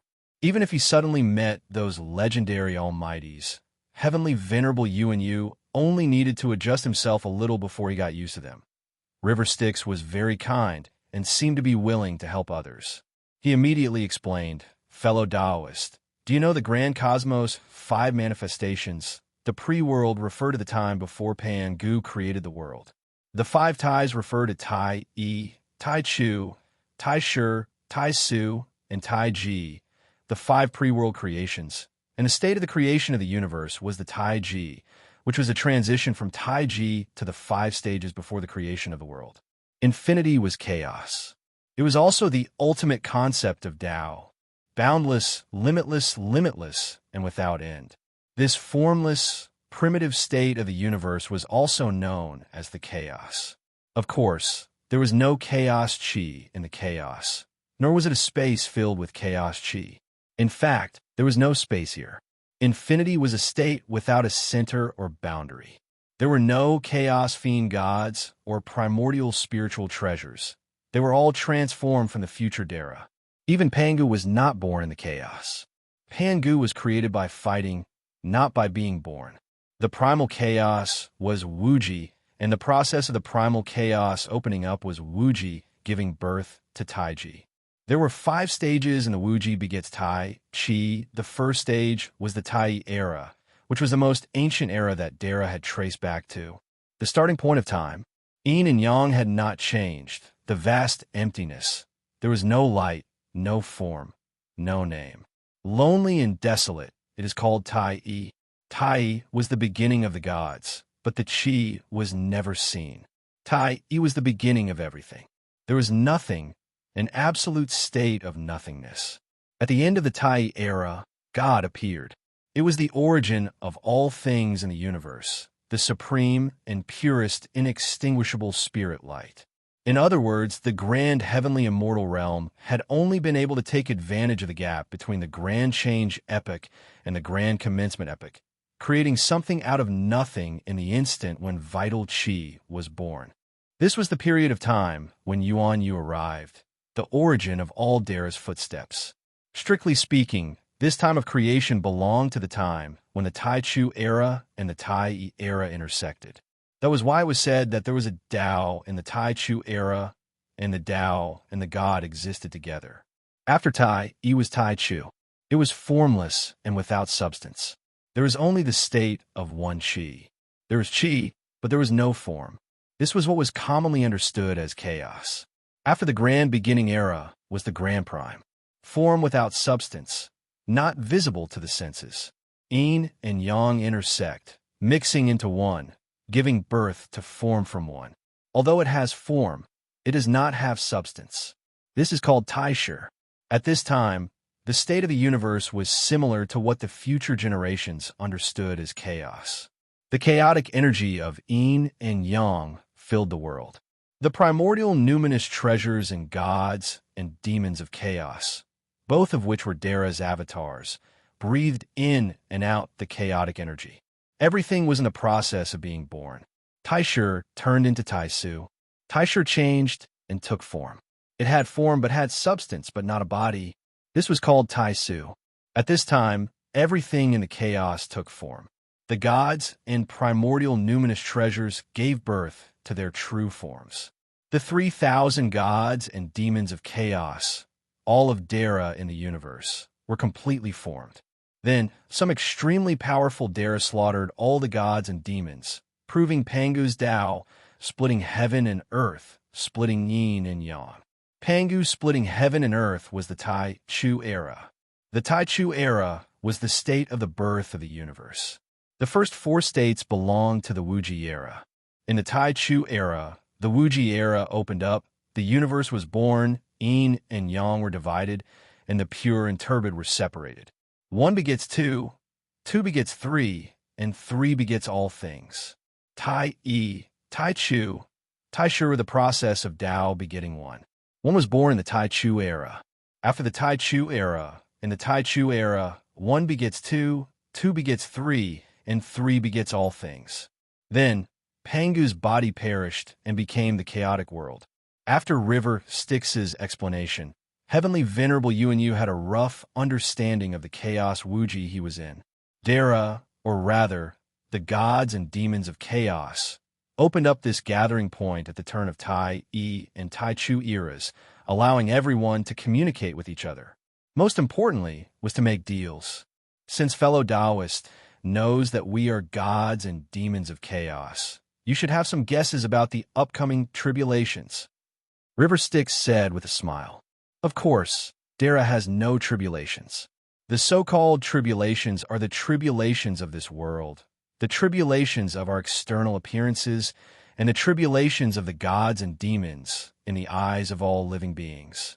However, we are not gods and demons of chaos, so there are no tribulations. It's just that Pangu wants to split heaven and earth and needs to borrow us. Heavenly Venerable Yin Yu said with a bitter smile. The tribulations of 3,000 gods and demons of chaos are naturally predestined. There is no predestined, we are predestined.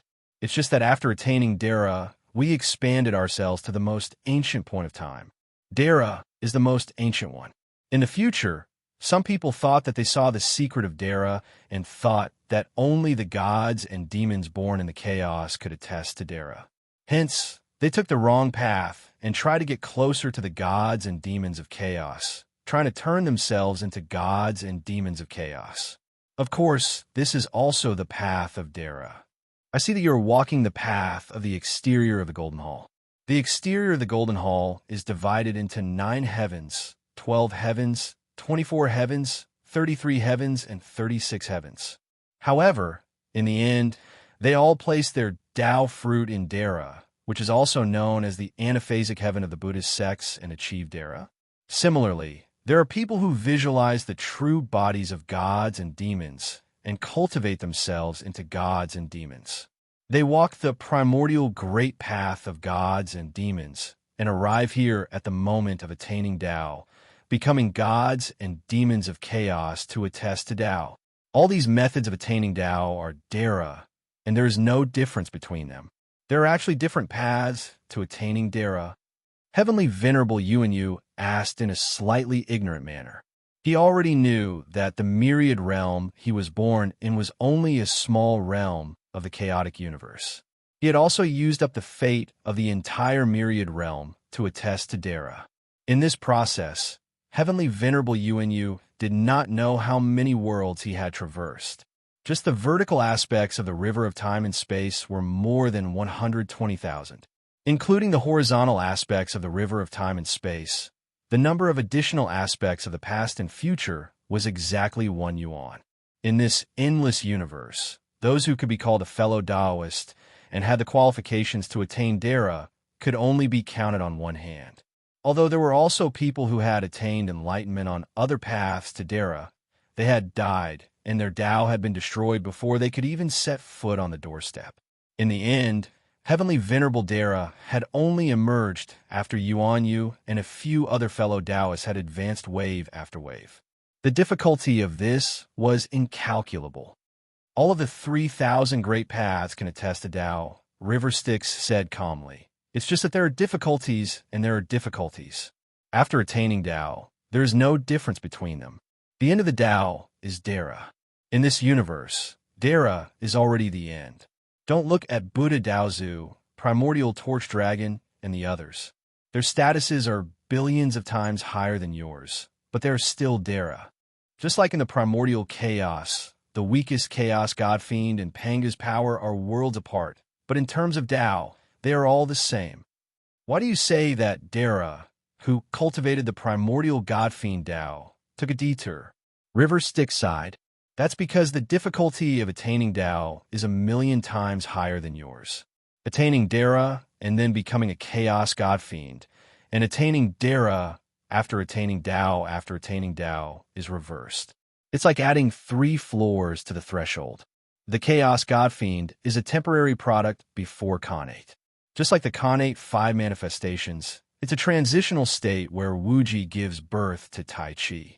When Tai Chi gives birth to Yin and Yang give birth to the 4 divisions, and 3 give birth to all things, the Chaos God Fiend can only be born from the Khanate 5 manifestations. As time goes on, the era gets further away from the creation of the world, and the difficulty increases rapidly. The only Taoist who succeeded received the legacy of a Chaos God Fiend, our Taoist Dara, at the beginning of the primordial world. He was like the son of a Chaos God Fiend. With the 2 Khanate spiritual treasures transformed from Dara, he first cultivated the God Fiend body to its peak, then used the treasures to attune with the Khanate spiritual treasures to temporarily return to the primordial era. Only then did he succeed in attaining Tao as a Chaos God Fiend. Hey, it's just ahead. River Styx waved his hand and waved at the Khanate inextinguishable spirit light in front of him, which sometimes transformed into a black-robed Taoist, sometimes into a 10,000-mile-long Kuan, and sometimes into a gigantic Peng. Patriarch Kuan Peng. When Patriarch Kuan Peng saw River Styx, his expression changed, and he scolded, "River Styx, it's you again, you troublemaker. Don't go. Patriarch Kuan Peng. Come to the Devil Path and establish a sect. Our Devil Path lacks a talent like you. If you come to my sect, I'll give you all the demons and make you the deputy cult master. Your position won't be lower than mine. Don't go." Patriarch Kuan Peng. River Styx shouted at the back of Kuan Peng, who couldn't dodge in time.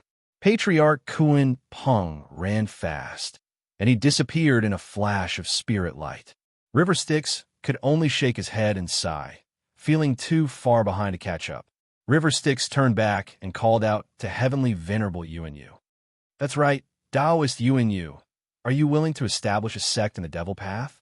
He saw that Heavenly Venerable Yuanyu had already stopped nervously on the road, looking at River Styx with a face full of fear.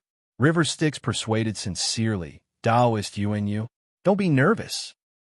River Styx, never force people to join. Taoist Kuan Peng is just annoyed by my pestering. To tell you the truth, River Styx, am a daffodil, and I've comprehended the water essence great Tao of the three essences of heaven, earth, and water. I was originally a pillar of the immortal path, and I thought that after I could prove my Tao Dara, I could be called a patriarch. Unfortunately, the previous stinky *T Taoist row has gone offline.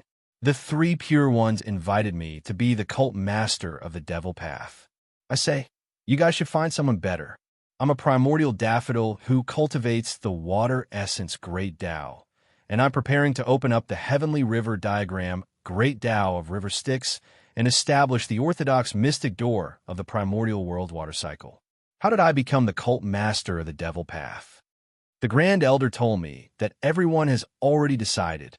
This *T will be placed on your head. You're a newcomer who has just come to the primordial world and has yet to make any contributions. We can't always catch row. Our conscience will hurt. The Buddhist sect of the mystic door will always need someone to be the antagonist. Without pressure and stimulation, without a mechanism to eliminate our disciples, the primordial world will not be good. You should develop your style and become the cult master of the devil path. River Styx looked up at the sky and sighed. I don't believe him. From now on, all the pleasures of the primordial world will be under my control. Actually, the devil path still has a lot of potential. Taoist you, come here and be a deputy cult master. You can choose one from Blood Demon, Bone Demon, Death Demon, or Een Demon. Your future is very bright. Sometimes, you have to act as a special actor for the Buddha and the three pure ones. Dara has thousands of clones. It won't affect your other identities. Many fellow Taoists will come to me to get a sock puppet when they are working and playing the main role. Sometimes, they can even act with themselves to set off the elegance and greatness of their main identity. They can act as a good person and a bad person at the same time. The effect is really very good. Look, the Buddhist sect invited me to be the son of freedom, and the primordial beginning also invited me to be the primordial heavenly demon to act with him. I'm now leading the great Azura demon sect, the great freedom heavenly demon, and many other temporary positions in the heavenly court of the Buddhist sect of the mystic door. I'm doing very well. Taoist you, are you really not going to consider it? River Styx looked at the heavenly venerable Yunyu expectantly. The heavenly venerable Yunyu shook his head like a rattled drum, as if he was going to escape immediately. River Styx said with a bitter face, I originally wanted to manage the water cycle of the primordial world and get a 3 eons karmic position. However, the three pure ones insisted that the 3 rivers of the heaven, earth, and netherworld are fated with the Blood Sea. The Blood Sea has 1/3 of the Devil Tao's providence, and they want me to be the Devil Tao sect master. Taoist Ro has been the Devil Tao sect master for a few Pangu eras and was bullied by them. She was so angry that she didn't want to be one anymore. At that time, I didn't know what was going on and was tricked into joining the pirate ship. From then on, I had to fight all the sect masters and almighties of the primordial world alone. The heavenly venerable Yuanyu was about to cry. No wonder this person was so enthusiastic. He was looking for someone to be his scapegoat all over the world. He was a newcomer and had no relatives or friends in the Tai era. He was almost tricked into joining the pirate ship. A heavenly venerable of the mystic door almost became an overlord of the Devil Tao, an extremely evil person. Who could he tell about his grievances? River Styx left in disgust. The heavenly venerable Yuanyu thought that he had escaped and quickly slipped away. Although the Tai era didn't have time and space, it was vast and boundless. The heavenly venerable Yuanyu escaped for a long time before he felt that he had escaped from the shadow of River Styx. Coincidentally, a ray of spiritual light came towards him. The heavenly venerable Yuanyu hurriedly said, Taoist, please wait. Unexpectedly, when the spiritual light heard this, it didn't stop. Instead, it sped up looking anxious. The heavenly venerable Yuanyu shouted, Don't go, there's River Styx in front. The spiritual light immediately stopped and turned back. The heavenly venerable Yuanyu went forward to take a look. He saw that the person had a dark face and a thick beard. He wasn't dressed in Taoist attire and was wearing a military uniform, which was a little different. The heavenly venerable Yuanyu recognized this person. He suddenly came to a realization. So it's Marshal Xiantan. Marshal Xiantan's full name was Golden Dragon Rui Dragon Tiger Xian Tan True Sovereign. He was the famous immortal of the GS sect, Zhao Gongming. Although he had suffered from the calamity of the investiture of the gods, there would be a time when he would be free in the future. Now that he had proven his Tao to Dara, he wasn't an anomaly. It was no wonder that the heavenly venerable Yuanyu's call for him to wait had the opposite effect. Zhao Gongming smiled brightly. So it's a new Taoist. I thought it was Shun Gongbao, that guy who had proven his Tao to Dara. Could it be that Taoist is lying to me? Is there really a guy called River Styx in front? The heavenly venerable Yuanyu also didn't expect the name of River Styx to be so useful. He went forward and asked, I also just escaped from cult master River Styx. How would I be willing to see you enter the sea of fire again? However, what is so terrifying about that River Styx that you are so afraid of him? Zhao Gongming smiled bitterly. He want me to go to his place to be the chief manager of a devil of wealth.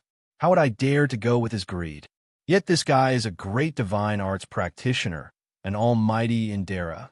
He is also in charge of the devil path. If I offend him, I'm afraid there will be endless trouble in the future. The heavenly venerable Yinyu was stunned. What trouble? Dara doesn't have a tribulation. Dara doesn't have a tribulation, but my background is known to the whole world. Zhao Gongming said with a vexed expression. You are new here, so you don't know how important Dara's background is.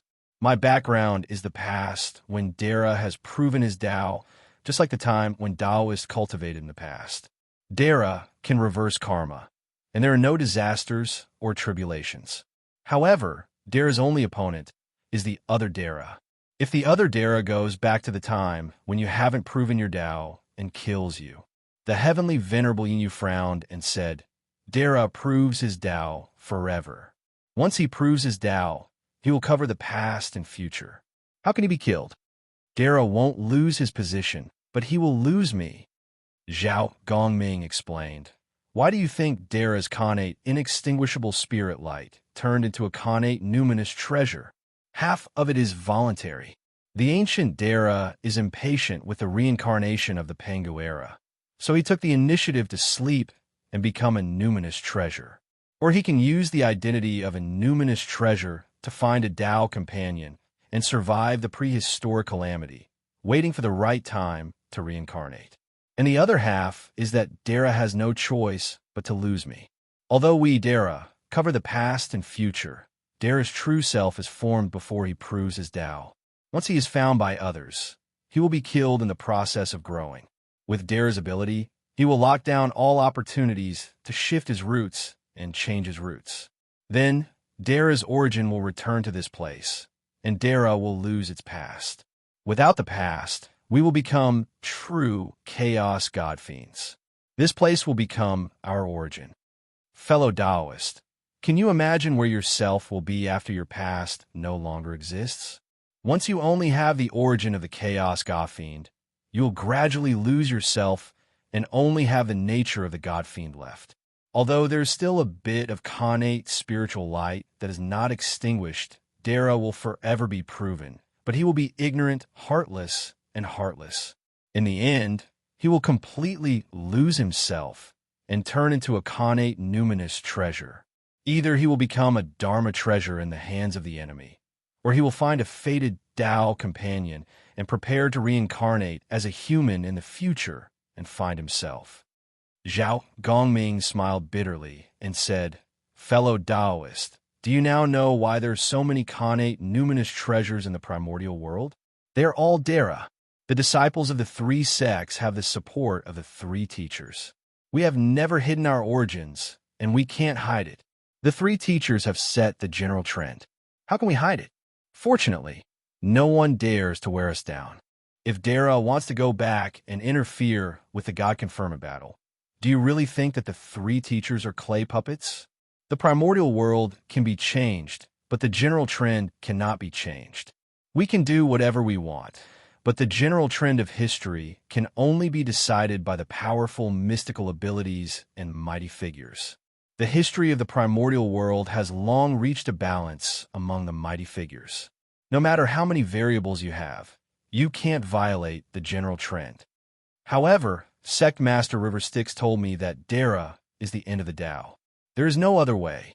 The heavenly venerable UNU cursed River Styx for spouting nonsense and asked, how many Dara are there in the primordial world now?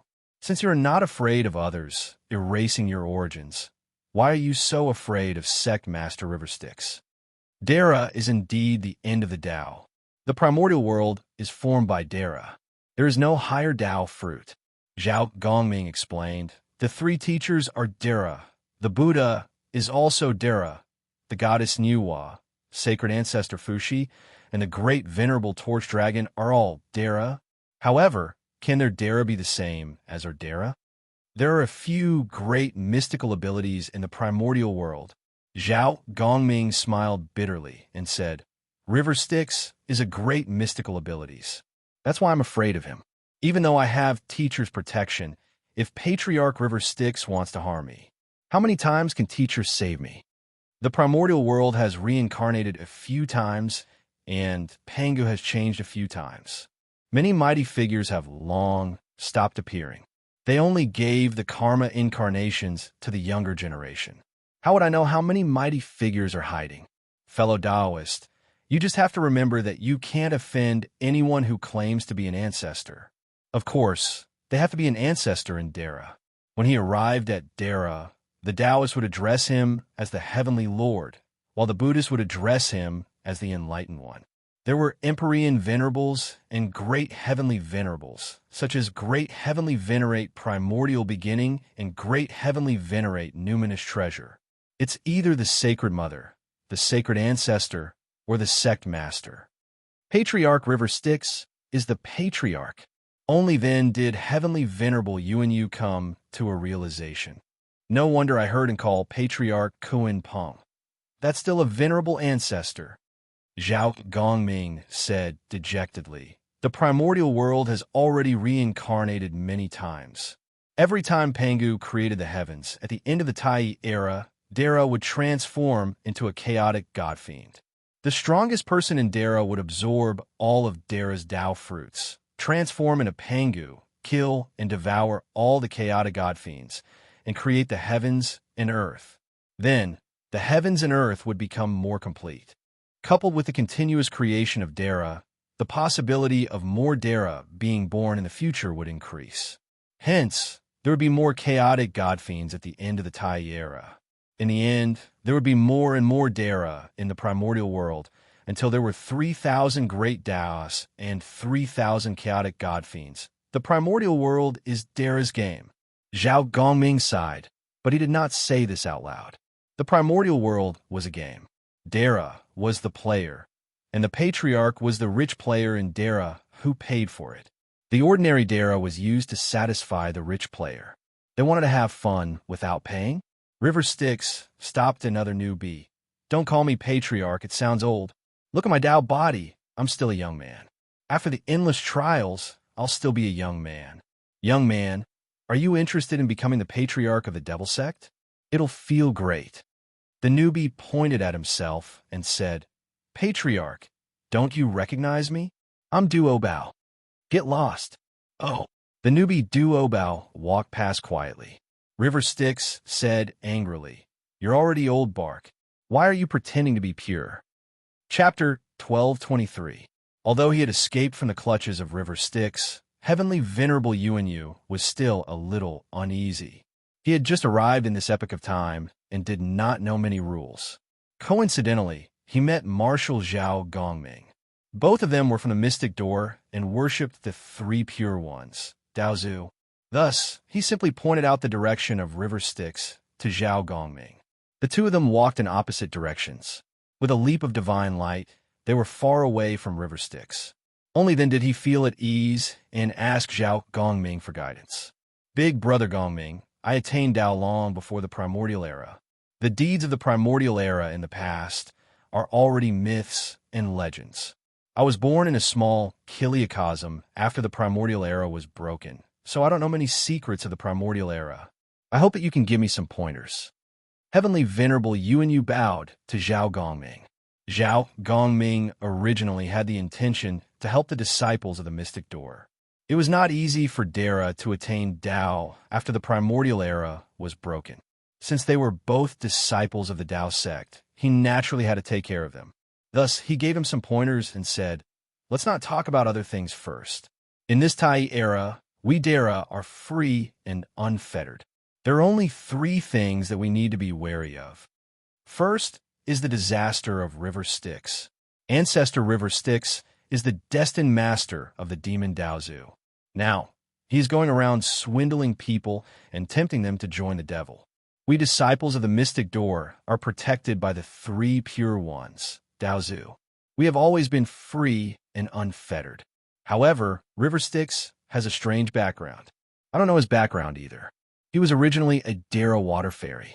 He wanted to establish the 3 primordial water channel and use it to establish his foundation.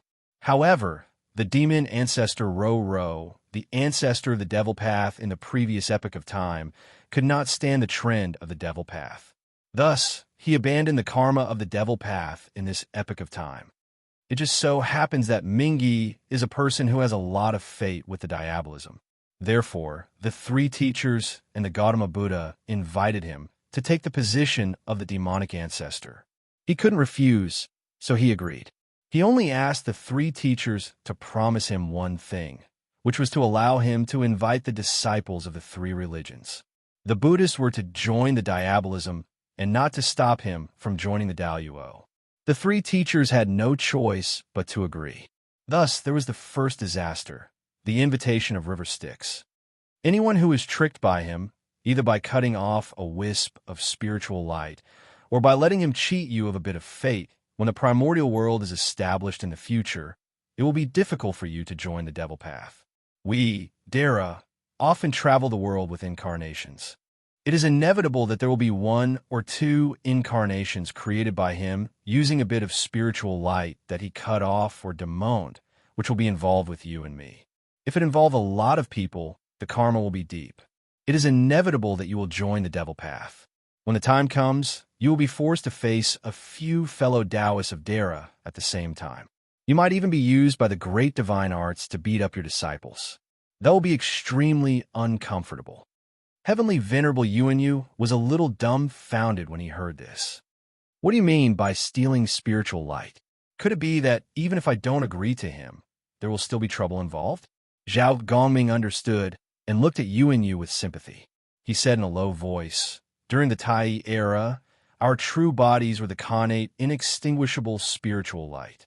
Venerated ancestors like Patriarch River Styx have a way to cut off a bit of spiritual light from our bodies. When the primordial world is established in the future, he will use the art of creation to send it for reincarnation. It will be a wisp of our incarnation and will be involved with us by karma. When the time comes, he can still use it to guide us into the devil path. The scariest thing is that the great divine arts will reverse karma and turn that incarnation into our true origin. When that time comes, the past of Dara will become the past of the devil path incarnation. Brother, you will naturally fall into his trap. From then on, you will take the blame for him and bear the karma of being the orthodox Tao enemies of the Mystic Door. You will definitely be dismembered and suppressed or forced to do evil. Brother, but Heavenly Venerable Yuan's face was full of despair. It is not the first time that I have pulled him. Not to mention a wisp of spiritual light, even 8 to 10 wisps of it would have been torn off. I was wondering why he let me off so easily. It turns out that he still has tricks up his sleeves." Zhao Gongming pinched his fingers and calculated, then said sympathetically, "Brother, you will probably have a lot of trouble in the future. This is Dara's first disaster, River Styx's request, the disaster of the devil affinity. As long as you stay true to your heart, cut off the karma with the devil path incarnation in time, and don't go out during that period of time, there is still hope for you to escape. Otherwise, Once River Styx takes the opportunity to stir up the karma of your incarnation. Brother, you really won't be able to clear your name. Heavenly Venerable you finally understood why Kuan Peng called River Styx a sh*t stirring stick. Zhao Gongming could not avoid it in time, and hurriedly took out a small notebook to note it down. He continued to ask, what are the remaining 2 disasters? I heard from Patriarch River Styx that we are the chaotic god fiends. In the future, there will be a huge disaster in the primal chaos that will affect the creation of the great god Pangu. That's right, Zhao Gongming explained. Dara was known as the most ancient being. Even post-celestial life forms and those who attained Tao during the Dharma End period would spread their existence to the origin of the timeline, which was the end of the Tai era. Dara had the disaster of losing itself, so its origin was the most important. Many Dara thought of ways to cover up their history of attaining Tao. There is no better way to cover up history than to find a foothold for oneself. Therefore, the Dara incarnations as the chaotic god fiends reverse karma, making their origins in the history of the future become the legacy of the chaotic god fiends. All of them were descendants of the chaotic god fiends. Just like that, they were of noble birth, and they could also use this to set up various incarnations. One lineage would be passed down, with thousands of incarnations that were fake and real, real and fake, making it hard for others to guess their origins. Therefore, the origins of the chaotic god fiends also needed to be fought by the Dara. If they fought well, they would be of noble birth, accompanied by all kinds of great luck, and have a smooth sailing life. They would be the best main account in the game. If they did not, they might become third-rate god fiends with bad luck and all kinds of wrong points. Main accounts with bad attributes would lose their origins. Therefore, to the Dara, there were thousands of changes in identity, ups and downs. Sometimes they were the righteous gods of heaven and earth, and sometimes they turned into mortals, wearing scales and horns. It was just a momentary rise and fall. It was just a game for the Dara. In other words, they had all kinds of alternate counts for fun. If they were in a good mood, they could join a guild, a large sect in the heavenly court, and participate in a faction war, the battle for luck. If they were in a bad mood or did not want to get involved in a conflict, they could be a fan of scenery, appearance, or even a squirrel. They could practice their life professions and be a casual player, experiencing the world of mortals and training their Tao heart. They could also be a free and unfettered itinerant immortal or enter the world to enjoy the riches of humanity. Only 2 kinds of identities were worthy of Dara's attention. That was the origin. This origin was the origin of proving the Tao. Cultivating and proving the Tao, Dara's history was based on one's own identity. That was the key to Dara's self-formation, and also the origin of Dara's self-identity. If this history was cut off, Dara's self-identity would be shaken. It had to find a way to form a new origin based on itself, and shape the past of proving the Tao. If it was deliberately targeted by others, and the possibility of proving the Tao was locked, then the origin of Dara would become the chaotic god fiend, and there would be a calamity of losing one's self. The second was the identity of the chaotic god fiend. That was the origin of Dara in the timeline, and the starting point of everything for Dara. There were high and low levels of these origins. The high level was the strongest among the chaotic god fiends, and their legacy would benefit the chaotic world. Whether it was planning, cultivating forces, or expanding influence, they would benefit endlessly. The low level was the third-rate god fiend, and their legends might not even be passed down to future generations. The chaotic god fiend was equivalent to Dara's main account.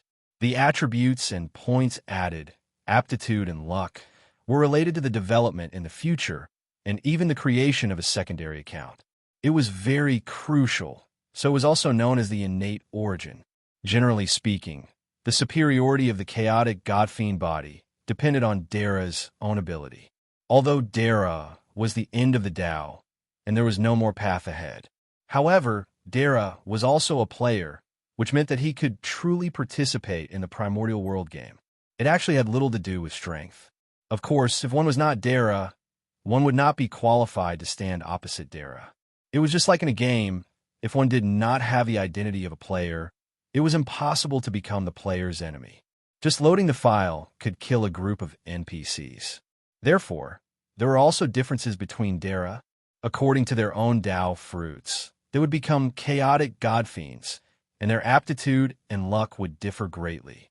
Generally speaking, it was only related to their own Dao fruits, and there was no need to compete. What they really wanted to compete for was the karma of the chaotic god fiend's descendants. The chaotic god fiend Dao created the heaven and earth, leaving behind countless blessings. Naturally, there was karma with the primordial world. There were only so many places to create the universe in the primordial world, but there was more than one. For example, they were all experts who were proficient in the water Dao. River Styx wanted to create the 3 rivers of the heaven, earth, and water Dao to complete the primordial world's water Dao karma rank. However, there were also people who wanted to create the 4 seas and use the 4 seas to determine the water Dao. At this time, everyone had to compete for the karma of the primordial water Dao. Zhao Gongming said solemnly, "Among the chaotic god fiends, there's only one who has the noblest background and the best background." Pangu, Lord Yuanyu gasped. "That's why we have to compete for Pangu. Pangu is the orthodox Dao of heaven and earth." Zhao Gongming said firmly, "The karma of the other chaotic god fiends is small. The real karma is collected by Pangu. Pangu's body transformed into the world, and everything in the primordial world has karma with him. Pangu is the primordial world, and the orthodox Dao is everything. Ever since the karma created by the primordial world was absorbed by Pangu, there was nothing for the chaotic god fiends to compete for. Everyone will rely on their own abilities to prove their god fiend true bodies. The real battle is about who can be Pangu. Those who can be Pangu are all great mediums. Zhulong was Pangu, Emperor Hua and Emperor Shi were Pangu, Huantian Hutu was Pangu, Tai was Pangu, and Hao Ian was Pangu. After the 3 teachers joined forces and created the mystic door, the Pangu clan no longer produced the 3 pure ones. However, in these 2 Pangu eras, God Hutu joined forces with some primordial gods to fight for the position of Pangu. Heavenly Lord Yuanyu's eyes flashed, and he thought to himself, Pangu created the world and transformed into the 3 pure ones. So it wasn't Pangu who transformed into the 3 pure ones, but the 3 pure ones who killed all the chaotic god fiends and became Pangu. However, there are legends of Pangu's corporeal body transforming into the 12 witches. So, who won this time? Heavenly Lord Yuanyu frowned and suddenly said, "However, there are legends in the future that Pangu is the heavenly king primordial beginning." At this moment, Zhao Gongming hurriedly turned his head and looked around. He pulled Heavenly Lord Yuanyu back and said sternly, "You can't say this recklessly. If you say it recklessly, something big will happen." After saying that, they looked at each other and understood what the other was thinking. The Heavenly Lord Yuanyu shuddered and dispelled this terrifying thought. However, a shadow was left in their hearts. Could it be that the great Heavenly Lord Yuanyu doesn't want to be the 3 pure ones? Does he want to be Pangu alone? This thought was truly rebellious. How could the 2 disciples of the mystic door dare to think about it? Fellow Taoist Yuanyu, do you want to be Pangu yourself? River Styx joked with the 3 pure ones in front of him. The 3 of you have occupied the position of Pangu for too long. Any one of you alone has the potential to be Pangu. Now that the 3 of you are connected and have the fate of one, do you still want the others to live? Fellow Taoist Sakyamuni is also a great medium, but he hasn't even proven Pangu once. Now that the people in Dara are stirred up, fellow Taoist Yuanyu, why don't you come out and prove Pangu yourself? You can also experience my Yuantu Avicii. River Styx said sinisterly, "Why can't Pangu be the ancestor of the devil path? I think Demon Venerable Pangu is also very good." "Umph." Great Heavenly Lord Yuanyu snorted coldly. "Do you still remember me, Chen Daoyu?" River Styx raised his head and glanced at him, then turned his head and said, "What Chen Daoyu?" "I, River Styx, don't know him, but who doesn't know Great Heavenly Lord Yuanyu?" What's the meaning of saying this? You slammed the long table in front of him. Chen Wuyang, why are you pretending to be innocent? We haven't cleared up the matter about the monkey. Immeasurable heavenly lord, what does Cult Master Chen's matter have to do with me? River Styx. River Styx said calmly, when River Styx, was in the spiritual immortal realm, I did have some fate with fellow Taoist Tai Ching. However, the orthodoxy of Mount Shu is under the Tai Ching sect. What does it have to do with you, the Jade Pure sect? Don't taint my innocence for no reason. Taint my innocence. What innocence do you, Chenong, have to speak of? I told you not to be unreasonable. Cult Master Chun is Cult Master Chun. River Styx is River Styx. What does the Jade Emperor have to do with you? Now, you remember that I'm the Jade Emperor. All right, do you think I, River Styx, am afraid of you? At most, we'll fight. You, the three pure ones, can touch Pangu, but I, River Styx, can't? Let me tell you, fellow Taoist, Ro has been dissatisfied for a long time. At most, I'll form a Ro and Kata group with him. I won't be River Styx anymore. I'll change my name to K2 and fight with you, the three pure ones, for the orthodoxy of Taoism and fiendish Tao. I'll be the demon Lord Pangu for once. Fellow Taoist River Styx.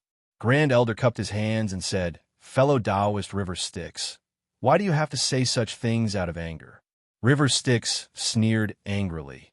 The three pristine ones have long been dissatisfied with the occupation of Pangu by the great mediums. Otherwise, why would Goddess Hutu's suggestion be followed by so many people? Now, there are 12 great mediums, including Hutu and the Candle Dragon, who have proven Pangu. The Earth Emperor has transformed into Hutu. The Candle Dragon has transformed into the Candle Dragon. The ancient gods of the four seasons and five elements, Gomong, Zhurong, Rushu, Gonggong, Xianming, Hutu. The Yellow Emperor has transformed into Dijiangxi, and Suiren has transformed into Kezi. Only Tian Wu and the Chevy Corpse are a bit of a stretch. After all, they're not ancestors. They're just there to make up the numbers. Sakyamuni failed to prove Panga's Tao. Even if he established the three worlds rule and united some great mediums, he still couldn't achieve his wish. It was because he was not popular enough. After all, his Buddhism is too xenophobic. Many Taoist friends don't want to see them prove their Tao. As for the three pristine ones, they know how to conduct themselves better. The mystic door can accommodate the mythical history of many powerful people.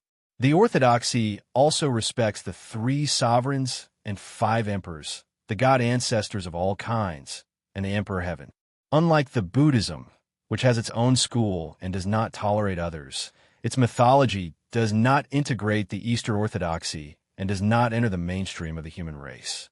However, the current fellow Taoist Hutu's 12 ancestors of sorcery does not have this weakness. The 12 ancestors of sorcery are all ancient gods with deep foundations. The sorcery sect is also the orthodoxy of the primordial world and the great sect of the human race. It is in line with the will of heaven and the people. Unlike the devil sect established by Ro and me, which is not welcomed and supported by the orthodoxy of the primordial world, they are members of the orthodoxy of the primordial world. They are not like the devil sect established by Ro and I, which is not welcomed and supported by the orthodoxy of the primordial world. They are members of the orthodoxy of the primordial world. When the time comes, we will see what we can do. Fellow Taoist primordial beginning will naturally get what you want. Anyway, when facing one person, the three pure ones will fight together. When facing all the people, the three pure ones will also fight together. This time, there are 12 of us. The three pure ones can fight together. River Styx threatened. The primordial beginning immediately fell silent. The three pure ones exchanged glances. The Grand Supreme took the lead, coughed, and said with a smile, Fellow Taoist River Styx, why do you say such angry words? Fellow Taoist Gonggong's great Tao of water element is not compatible with Gonggong. The water Daozu has long been among the 12 ancestors of sorcery. If you go now, I'm afraid it will be difficult for you to find your position. Fellow Taoist Hutu is not willing to let you replace Gonggong. Why do you have to be so unhappy? The fight between you and the primordial beginning last time was just a moment of anger. Why do you take it to heart? The Grand Supreme said kindly. Moreover, fellow Taoist, you owe me a favor. River Styx was speechless. Last time, the immeasurable heavenly lord caused all sorts of trouble in the realm of great clarity, but the Grand Supreme did not hold it against him. Speaking of which, he owed the elder lord a favor. Seeing that River Styx owed a favor, the Grand Supreme went up to make a dirty deal. Fellow Taoist Hutu and Divine Mother Nuwa have a fight for orthodoxy. When the time comes for the creation of human beings, the two Divine Mothers will fight for the origin of the human race. Will you stand on fellow Taoist Hutu's side? You offended Emperor Nuwa and Emperor Shi for no reason. Fellow Taoist River Styx, we are humans. Won't you choose the orthodoxy of the three sovereigns? Of course I support Emperor Nuwa's creation of human beings. River Styx sighed. And Gong Gong does have a fight with me. Fellow Taoist Supreme, if you want to win my support, then let's make a deal. If the price you offer is enough, I, River Styx, will sell this bone to the three pure ones. The three pure ones were overjoyed. The primeval of beginning could not hold it in anymore. He said tentatively, how about I give you a Taoist sovereign? River Styx was enraged. Who are you trying to fool? The Taoist sovereign is not worth that price.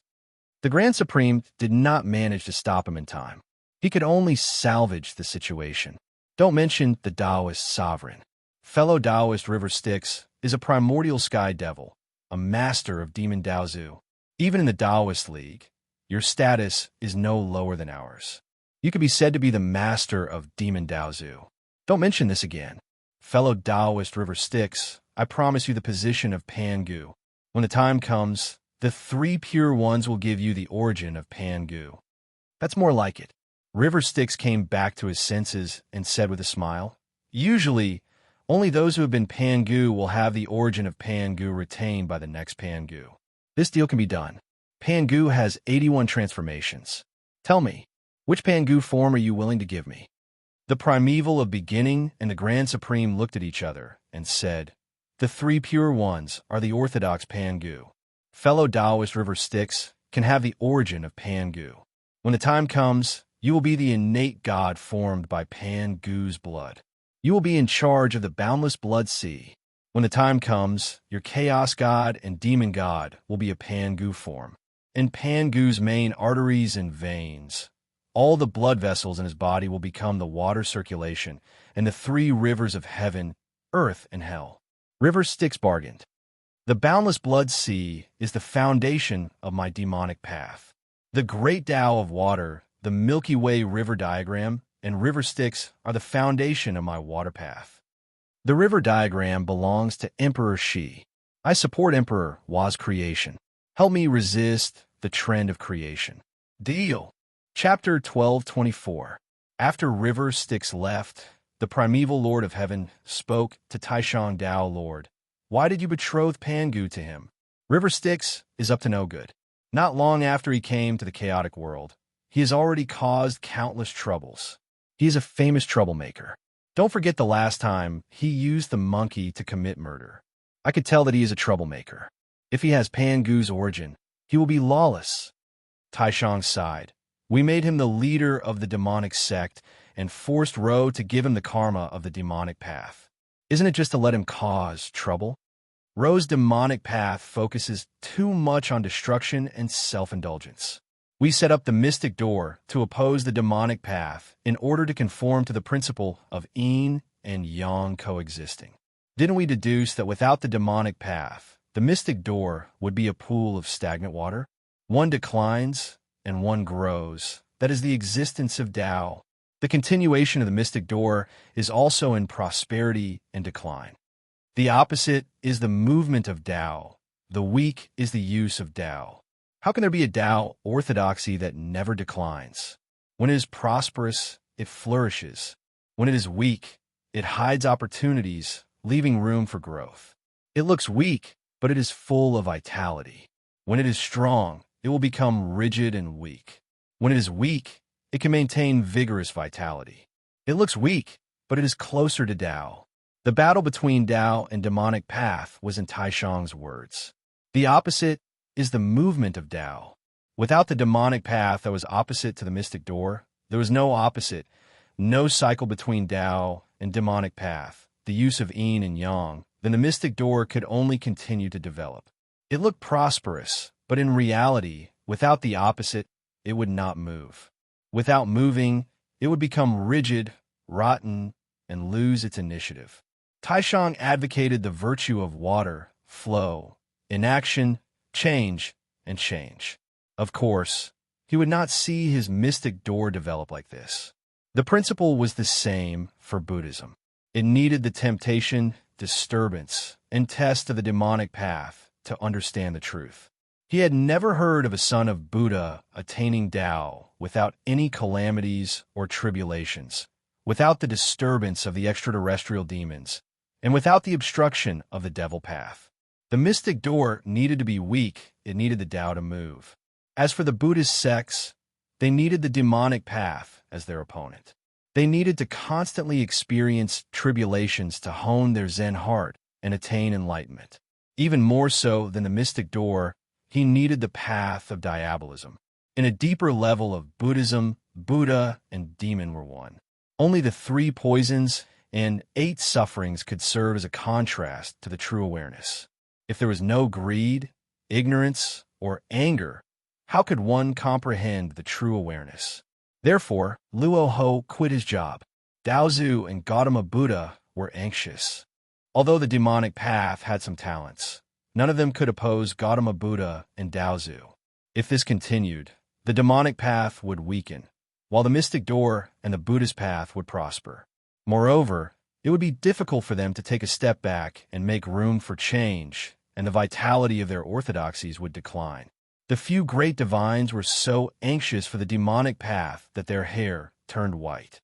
On the contrary, Dara of the demonic path did not care about the other demon monarchs.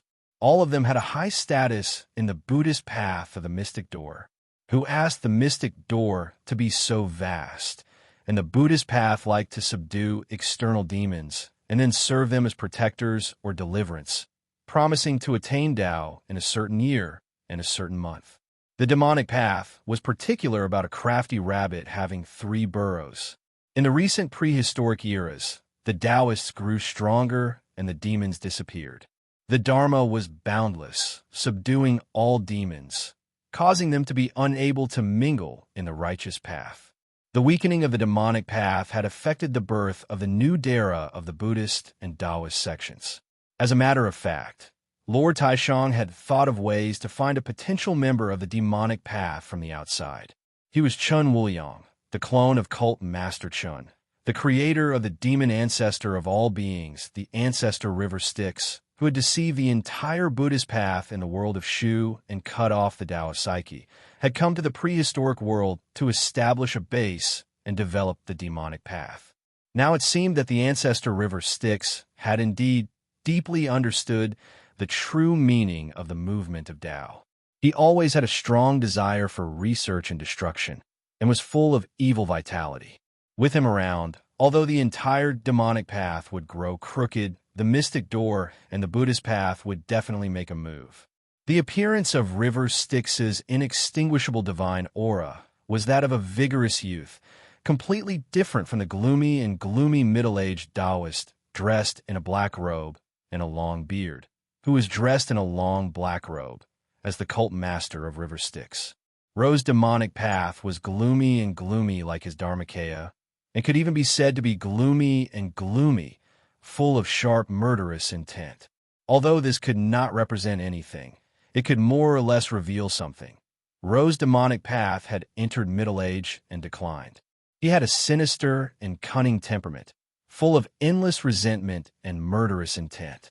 On the other hand, River Styx's demonic path was full of vigor, not the resentment and stubbornness of the traditional demonic path. Instead, he deviated from the traditional path, was changeable and cunning, and leaned towards evil. One was evil, and the other was evil. This was the biggest difference between the two. When the youthful River Styx came out of the 3 Pure Ones' place, he saw the newbie abundant treasures. His master, Lord Lingbao Tianzuan, had temporarily gone offline and given his account to senior brother Taishang to run. Currently, the three pure ones were the heavenly primogeniture, Lord Taishang Daoist, and Lord Taishang Laojun, who was Lingbao's Daoist body. Normally, because he was the most idle of the three pure ones, Lord Lingbao liked to use the name Cult Master Tongtian. His Daoist body of the three pure ones was often left there, becoming a clay idol with no sense of existence. However, his alternate account was very active. Putting aside the famous cult master Tongtian, the Lord of Yu was also active. Lord Daoist Yu Chun was usually more active in the later stages, and sometimes he even used the alternate account Lord Daoist Yu Chun. He had also used alternate accounts such as Qi Du, Cult Master Dongxian, Emperor of Heaven, True Sovereign, Nine Heavens Great Emperor, Five Calamities Spiritual Masters, and so on. Great Heavenly Venerable Lingbao was more active during the Five Calamities, which are the Five Calamities of Eternal Peace, Dragon Han, Crimson Light, Founding Emperor, and High Emperor. This was a Great Heavenly Venerable who was quiet while his alternate accounts were more active. There were a total of 36 transformations and 72 transformations. Abundant treasures. River Styx saw abundant treasures, who looked younger than him, and immediately threatened him with a stern face. Call me Senior Uncle. I'm also Pangu River Styx spiritual master now. We are one generation apart.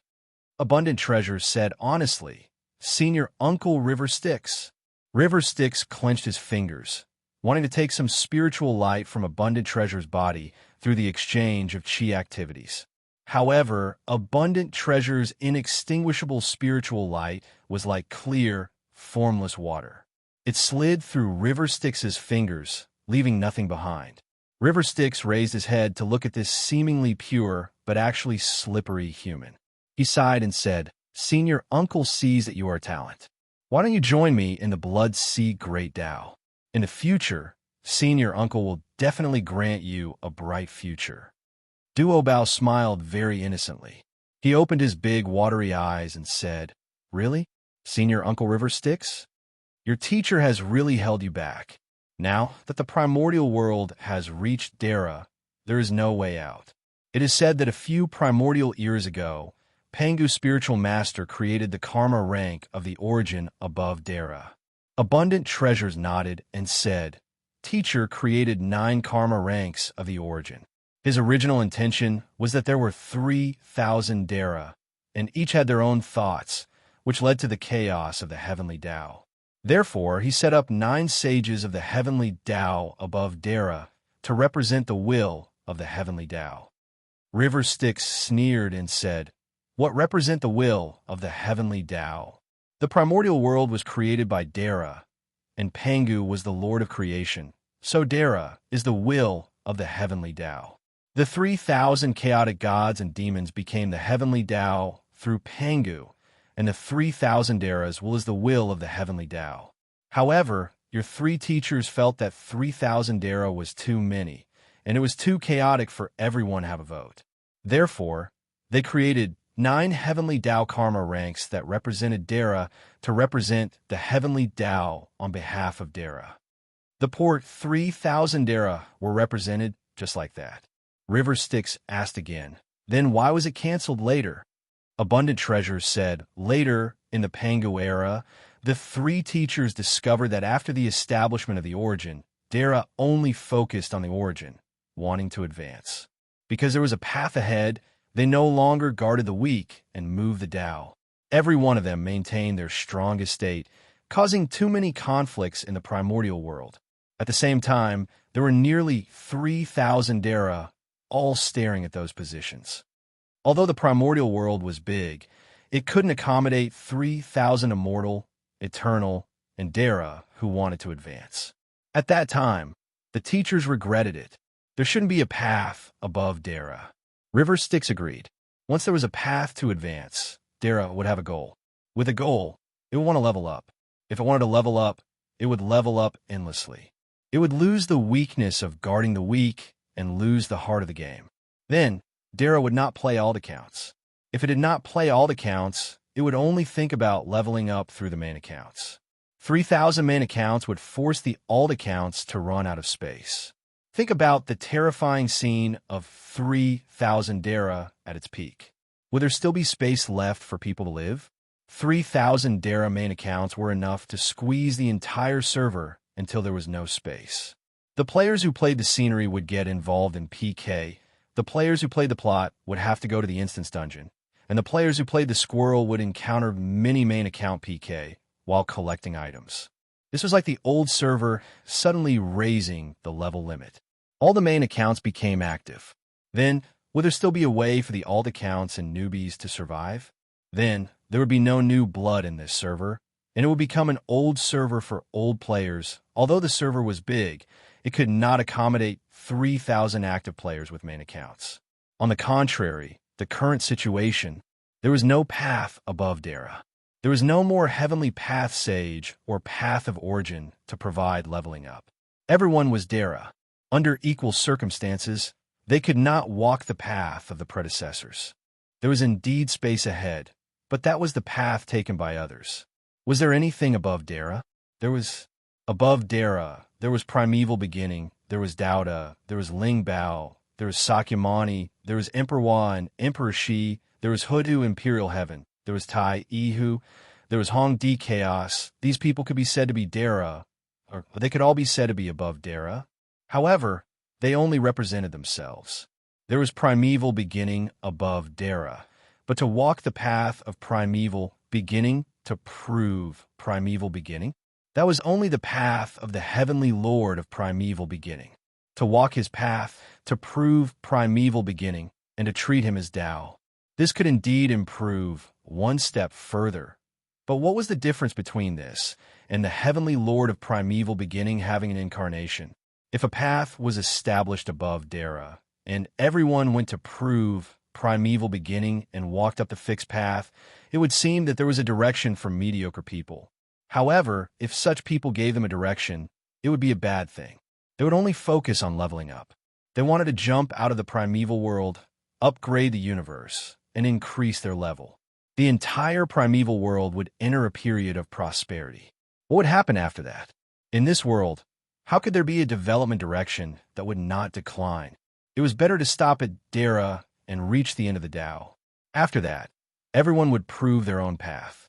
There was no path ahead, and they had to live their own path. The primeval world was so big. Why did everyone have to level up according to the same template? The primeval world was also so small. Dara was weak, so that others could develop and even survive. River Styx used spiritual light to draw a cultivation curve in the air. Before Dara, it was going up. It was getting stronger and stronger, and it maintained a state of growth. It was squeezing and developing in all directions. Once it reached a certain point, if it continued to develop without limit, it would squeeze the space of the other living beings in the primeval world. It would bring rigidity and decay. Everyone would go into seclusion for a period of time, thinking about leveling up and accumulating the power to level up. Everyone was expanding and adding. This would bring more and more pressure to the entire universe. It was not in terms of resources, but in terms of space, space for development, space for survival. River Styx deduced what would happen once the space for Dara to level up was opened and the template for leveling up was found. There would be a group of Dara thinking, searching, and pursuing leveling up all the time. Once someone succeeds, everyone will take a step forward, and then they will squeeze each other's space for development. In the end, when they realize that there is not enough space, they will kill each other. This has nothing to do with resources, but the problem of dominance. As long as there are more than 5 dominant powers in a world, there will be friction between them. Under such circumstances, levels are dominance. The higher levels dominate the lower levels. This natural dominance and status will undoubtedly erupt when the lower levels try their best to level up. Therefore, it is better for everyone to be equal. The top mighty beings do not seek to level up, nor do they pursue expansion and prosperity. Instead, they rise and fall, following the cycle of life. It is not that they do not develop, but they do not develop in the way of expansion and leveling up. This is definitely Lao Tzu's philosophy to guard the weak. The stronger one is, the more they have to learn to retreat. The retreat of power is for the space for development again, for more agility and vitality, for continuous maintenance of vitality and development. Before Dara, one had to move forward with an indomitable will. There were no regrets on the path of Tao. After Dara, one had to learn to be arrogant and have regrets, to keep variables for oneself, to learn to retreat with large strides. This was Lao Tzu's Tao. Before Dara, there were no regrets in seeking Tao. After Dara, there was eternal freedom. River Styx exclaimed, "The Tao of morality is indeed profound. That is why the great mediums in Dara do not have a fixed realm. If there is a symbol, it should be Pangu. Those who have proven themselves to be Pangu are usually great divines who are stronger than ordinary Grand Luo, but there's no lack of powerful people like Shakyamuni who haven't proven himself to be Pangu. Pangu transforms 9 times in a day and has 81 forms. That is to say, there are 81 positions for Pangu's Dharma idol, but not every position is occupied. Generally speaking, the ancestors who have been Pangu will keep a fixed Dharma idol to represent their Pangu position, and the rest of the unoccupied Dharma idols will be used by the previous Pangu as their incarnation. The 3 pure ones definitely kept more than 10 Dharma of Pangu. After all, they represent the 3 original ancestral chi, so it is not difficult for them to transform into 10 forms. The 3 pure ones promise me a Dharma of Pangu, which means that my chaotic fiend god body will turn into ancestral chi and become a part of Pangu. Then, when Pangu holds up the sky, it will change 9 times a day and turn into a Dharma that represents my Tao, declaring that I am also part of Pangu's orthodoxy, the orthodoxy of heaven and earth. Finally, when Pangu transforms, the ancestral chi of the river Styx Dharma will participate in the creation of the world. So far, it will turn into a river that runs through heaven and earth, as well as a filthy, boundless sea of blood. Pangu has 81 Dharma, so there are only 81 Daozu Chis that create the world. Among them, the 3 pure ones who have proven Pangu are naturally the orthodoxy. The 3 Daozu Chis are the foundation. According to experience, they should be the 3 Chi of origin. In other words, they are the chaotic Taiwu Chi, the red chaotic Taiwu Chi, and the dark solitary mystic Chi. As for the chaotic fiend gods who are not part of the 81 Dharma of Pangu, their ancestral Chi will be absorbed by the 3 pure ones' 3 Chi of origin. The 3 pure ones will use the 3 Chi of origin to accommodate their path, then evolve other ancestral Chi and create the world together with the Chi of the other great divines of Pangu. When River Styx thought of Buddhism, she could not help but shed tears of sympathy for Sakyamuni. This was a blatant rejection. Without the ancestral Chi that represented Buddhism to create the world, which was the source of all postnatal Chi, there was no way to trace it back to Buddhism's Tao. If Buddhism wanted to rely on Chi for cultivation, they could only rely on Chi of purity and light that were inclined towards Buddhism. This meant that the orthodoxy of heaven and earth did not support Buddhism. Since they could not rely on external Chi, they could only cultivate their lives. No wonder Buddhism had always emphasized mental cultivation. In the Tai era, Dara could only exist in the state of the innate, inextinguishable divine light. When it came to the primordial era, when Chi first appeared, everyone would evolve the innate Chi and use the ancestral Chi to nurture the future chaotic fiend god's true body. River Styx now had to think about what kind of ancestral Chi should be nurtured by his Tao. This Daozu Chi would be used to create the water cycle of the primitive world and the blood sea, River Styx. Without a doubt, this would be the ancestral Chi that would evolve the 7 types of innate true water. It would be accommodated by cult leader Chen's great Tao of Water Fairy. However, River Styx was still the future cult leader of the Devil Path. The ancestral Chi of the world of creation needed to be close to heaven and earth and belong to nature. However, River Styx had to integrate his great Tao of Devil into it and create a chaotic fiend god's Dharma that represented the negative energy and water element. the future great devil body of Pangu, a Panga form that represented the way of the devil god and the great Tao of water element. After extorting a Panga form from the three pure ones, the future devil path will also be the orthodox force of Pangu. The Panga god form is the creator of the southern barbarian tribe, so it naturally has traces of the witchcraft cult. The witchcraft cult and devil path are very compatible.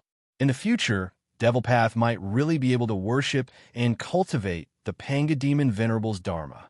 This time, Hutu formed an alliance with 11 powerful mediums and established the Witchcraft Alliance.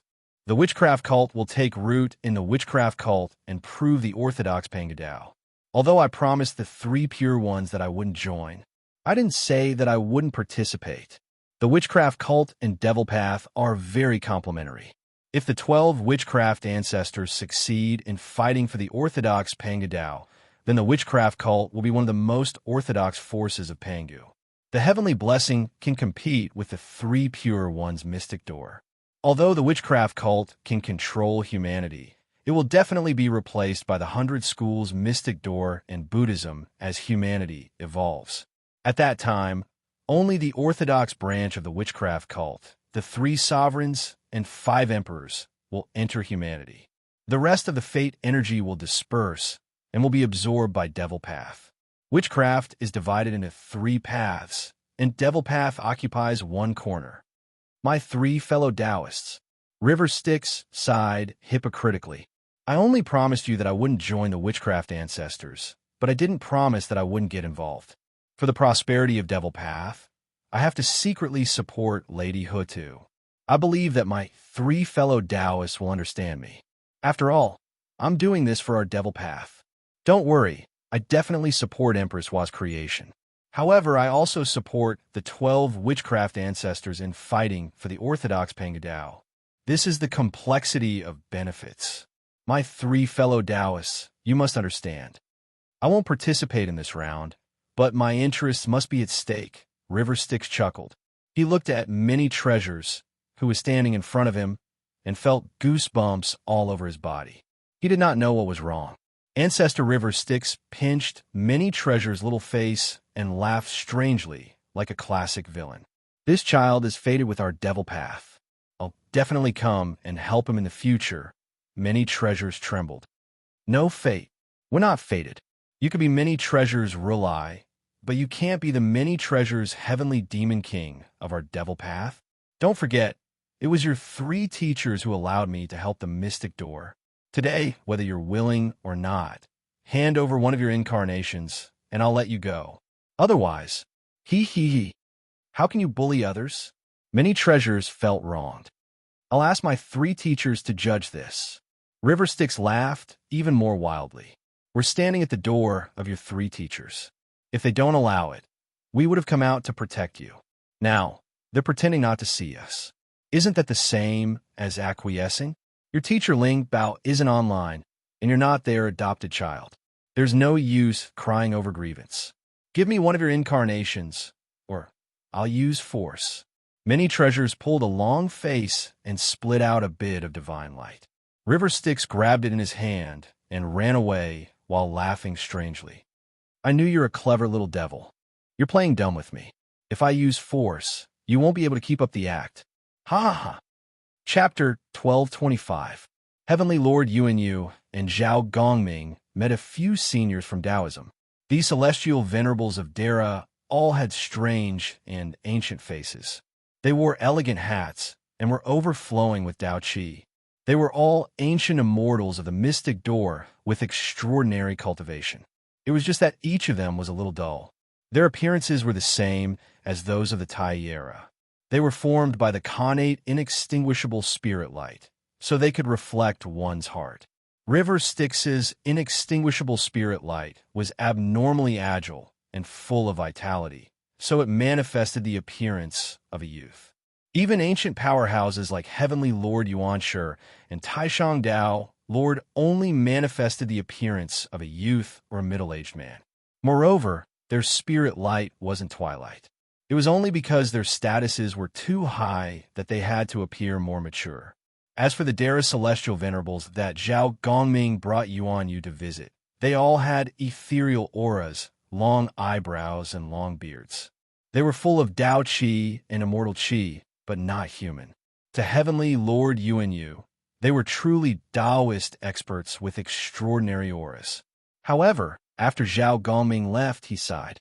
Seniors, your auras are becoming more and more lofty. Yuan Yu asked curiously, these celestial venerables of Dara have a deep understanding of the essence of the great Tao. Every move they make is in harmony with the Tao.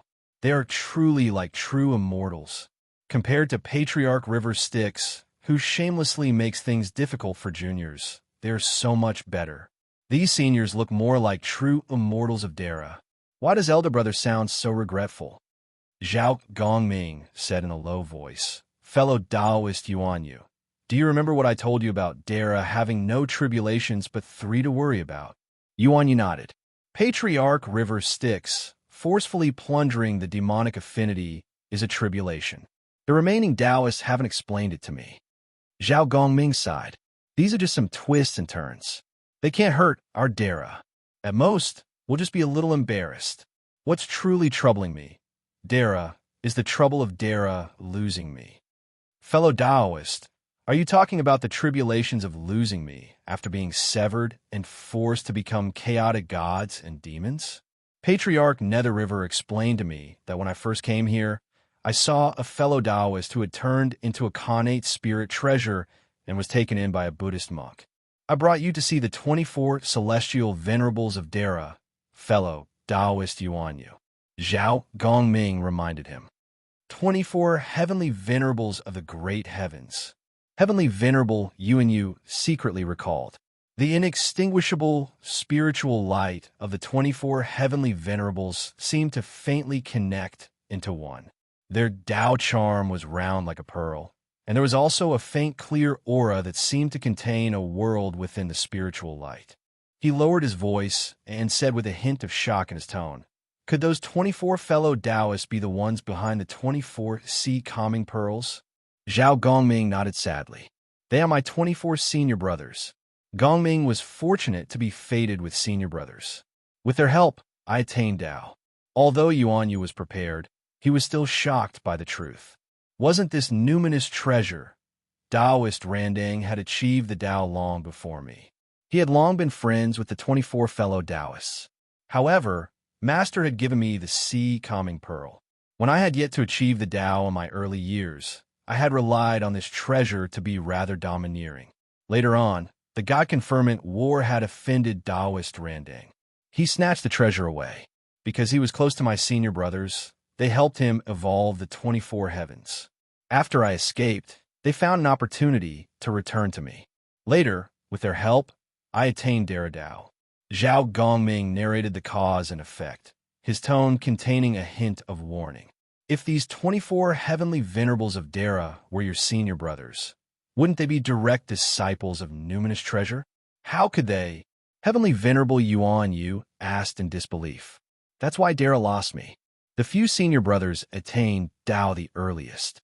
They were taken in when the 3 teachers first proved the orthodox Panga Tao and opened the door. After the world was created, Dara was not as it is now. There were only a few hundred of them, and most of them were ancient gods and savage divine beasts. After the 3 teachers created the world, there were more Khanate life forms and gods formed by the 3 teachers' 3 origins, ancestral Qi. The 3 teachers took in many disciples in order to expand our Tao. Among them, great heavenly venerable numinous treasure took in the most disciples.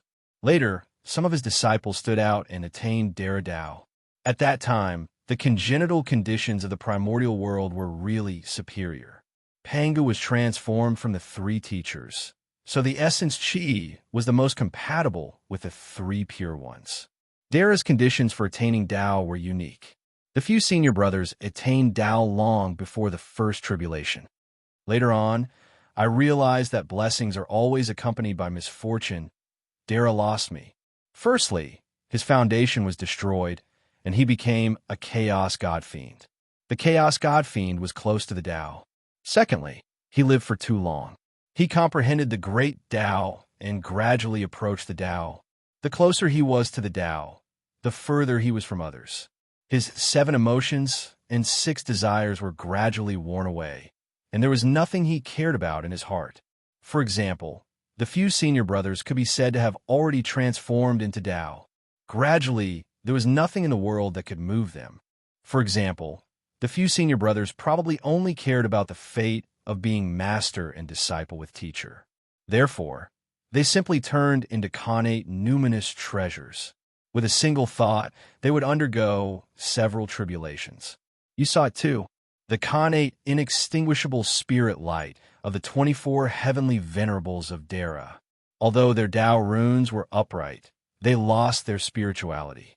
Therefore, even if their spirituality is not extinguished, they can no longer be considered living beings. The world only knows that my master has the most numinous treasures and that the people of Jie School are the wealthiest. However, they don't know that they are all transformed by my master's disciples.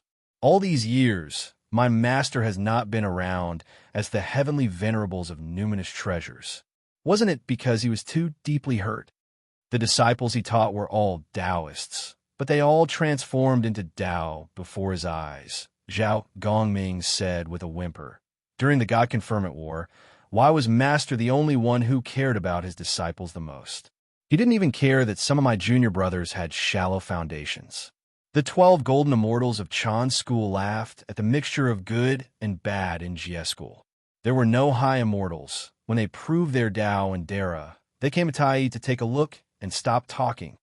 Master's disciples, Taoists, and Taoists are all here.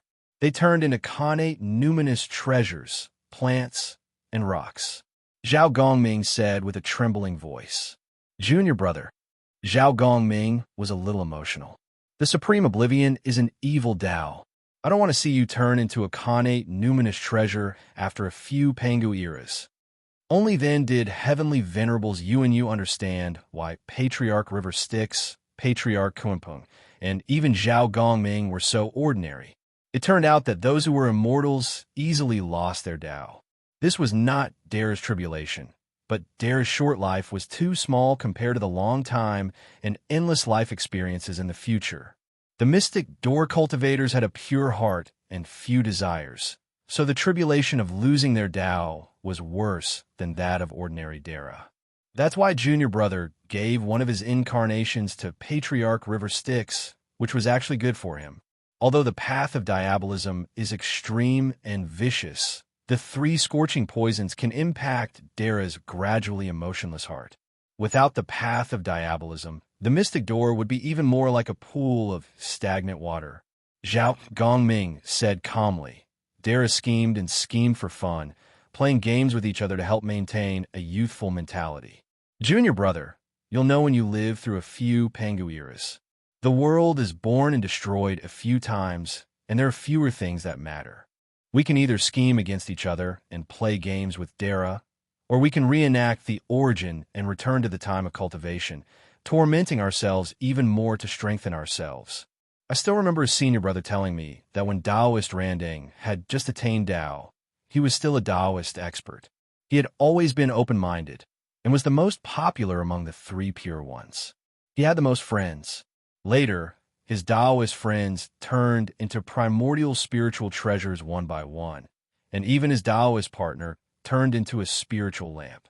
At that time, Randang was already on the verge of losing himself. After his Taoist partner passed away, his gradually dying heart was moved. That day, Randang cried for 3 days and built a spiritual coffin for himself. He took the opportunity of the reenactment of the origin to torment himself with all his might. He became a mastermind behind the scenes to prevent himself from attaining Tao.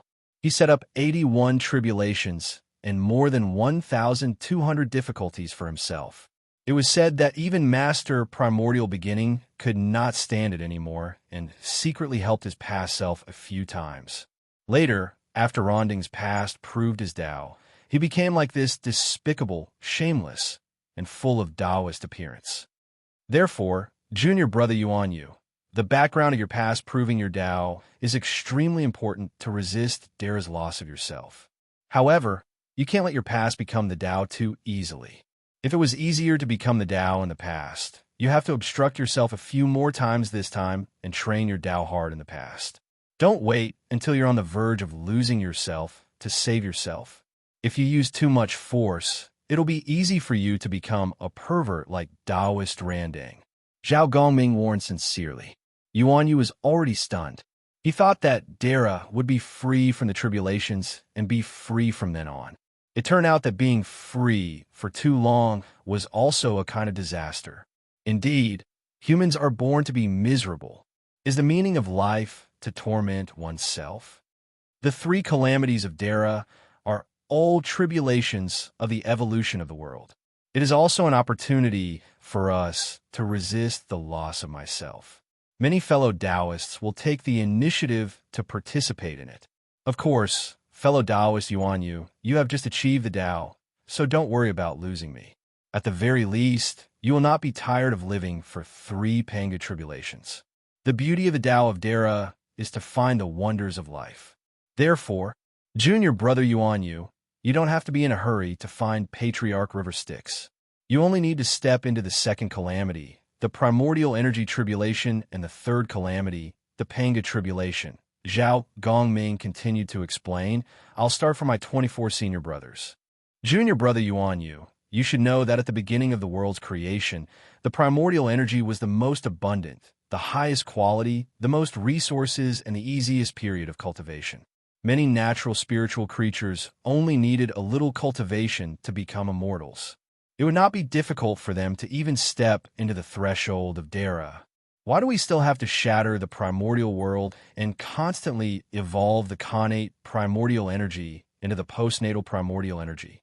Even the natural evolution was slightly insufficient, so they initiated all kinds of ancient divine wars, destroyed the world, cut off the spirit veins, and caused the world to shatter and the spirit chi to thin when you cultivated? Yuan Yu's face darkened. Wasn't it all your fault? When he first cultivated, he really had to stick out his buttocks to find a spirit stone. A bit of innate true water could cause a great battle between cultivators. In order to achieve the Tao, he had plundered many worlds, risking the infamy of being scolded by later generations to gather the resources to achieve the Tao. At that time, he secretly swore that if he returned to the primordial era, he would definitely beat the sh*t out of these wantonly wasteful and environmentally destructive bastards. But now, it sounded like there were some reasons. Yuan Yu could only suppress his anger and continue listening. This is also a lesson learned by the 3 masters. When the 3 masters had just attained Pangu, they chose the best disciples and cultivated many Dara of the immortal Tao in order to expand the mystic door and take advantage of the opportunity of the world's creation and the abundance of primordial energy. At that time, they did not see anything, but after the next Pangu era, before the world creation, the 3 senior brothers discovered that in the primordial era, when Qi first appeared, each Dara refined their own ancestral Qi. The senior brother who attained the Tao the earliest and was personally taught by the 3 masters refined ancestral Qi in a very similar nature. Ancestral Qi is the manifestation of Dara's great Tao. They use Qi to carry the great Tao in the innate, inextinguishable spiritual light and refine ancestral Qi that can evolve into primordial energy. This ancestral Qi should be the source of all the principles that Dara comprehended. One Daozu Qi can evolve into a world, and in Dara's hands, he should be able to create a world, a universe, that he comprehended. The similarity of ancestral Qi means that their great Tao is similar. In this way, 3,000 Chaos God Fiends have 3,000 great Tao and 3,000 ancestral Qi. But does this primordial world have Chaos God Fiends, great Tao, and ancestral Qi that are completely similar? How can one great Tao have 2 Chaos God Fiends? One great Tao can only have 1 ancestral Qi. Therefore, be it the connate 5-direction flags or the 24 oceanic calming pearls, they're all formed from the same connate Dara great Tao. Their inextinguishable spiritual light also originates from the same source. The 24 senior brothers you saw today could not evolve into 1 ancestral Qi because their great Tao is similar so they could only assimilate into one ancestral chi, a chaos god fiend. Moreover, the great Tao they comprehended is only the expounding of Master's prime, clear Tao. They are destined to be killed by Master and assimilate into the primordial three chi. They are inferior goods among the chaos god fiends. The closer they are to their three masters, the closer they are to them. In fact, every time the world is created, they will become one with their three masters and become part of the three chi of mystic, origin, and beginning. The three masters are the manifestations of the great Tao of the three pure ones. Every time they witness their own Tao so clearly, their understanding will naturally deepen, and they will even involuntarily try to understand the great Tao represented by their three masters. With such a great Tao, it is natural that they will lose themselves faster. After Dara, it is the end of Tao. You can only walk your own path. If you want to prove primordial beginning, Taishang Tao, numinous treasure, then with primordial beginning, Taishang Tao, and numinous treasure in front of you, how long can you maintain your sense of self under the great Tao? One of Master Primordial Beginning's favorite disciples achieved primordial beginning after Dara. Now he is a primordial beginning pearl in Master Primordial Beginning's hand. It is a superior grade primordial numinous treasure, but Master Primordial Beginning rarely uses it. He doesn't even want to look at it, just because he sees the injuries. Every time after the world is created, during the period when the primordial chi has not disappeared, the three teachers are actually the great Tao imprints of other chaotic god fiends. Although the creation of the great Tao imprints is wonderful for cultivation, this kind of cultivation is to comprehend the Tao of the three teachers and the chaotic god fiends, and to comprehend Pangu. In this way, after Dara achieved Tao, he was imprinted with the great Tao of the three teachers. There will be endless troubles in the future. Later on, the great divines and the three teachers will shatter their great Tao imprints in advance, so that the primordial chi formed by the primordial three chi will be continuously transformed into postnatal chi, and the great Tao of Pangu will be expelled from it. Shattering the primordial world is for your own good. Dara needs to have his own path. Only by shattering the primordial world can you walk your own path. Zhao Gongming pointed at the 24 heavenly venerables of Dara in the 24 sea calming pearls. Otherwise, the outcome of the senior brothers will be your future. You must not prove your Tao in the early stages of the primordial world. At the very least, you have to do it after the heaven mending. It would be best if it was during the Dharma ending era. Among the Khanate numinous treasures that Dara has transformed into, 90% of them are Dara that has proven their Tao in the primordial world. After the primordial world was destroyed, not even 1 in 100 of them. Junior brother UNU. Now you know why there are very few Dara. The primordial world cannot prove its Tao. It is not under the situation where the primordial world is destroyed and the great Tao is not revealed. Those who have tried every means and persevered to prove their Tao will not have a strong self. If not for the fact that after the primordial world was destroyed, countless postnatal living beings who were not affected by the Khanate great Tao sought the Tao one after another and created an independent great Tao. The Dara that condensed the unique wisdom of these postnatal living beings would not be a complete Dara. Junior brother, you're not the only one who achieved the Tao. There is also the era you are in. Dara is the wisdom of an era. You represent the era of your cultivation, and even the era before that. You are the one who achieved the Tao of Dara by contributing their wisdom to the great Tao. This is the orthodoxy. Junior brother UNU, this is the orthodoxy of the mystic door that you have inherited. Kuanpung Patriarch. River Styx called from afar. A spiritual light was running fast in front of him. Kuanping turned his head and said, "Don't chase after him. River Styx, what are you trying to do? I will not join your fiend Tao group." Fellow Taoist Kuanping, my 10-demon Great Tao is waiting for you. The 10-demon Great Tao was the latest fiend Tao group introduced by River Styx.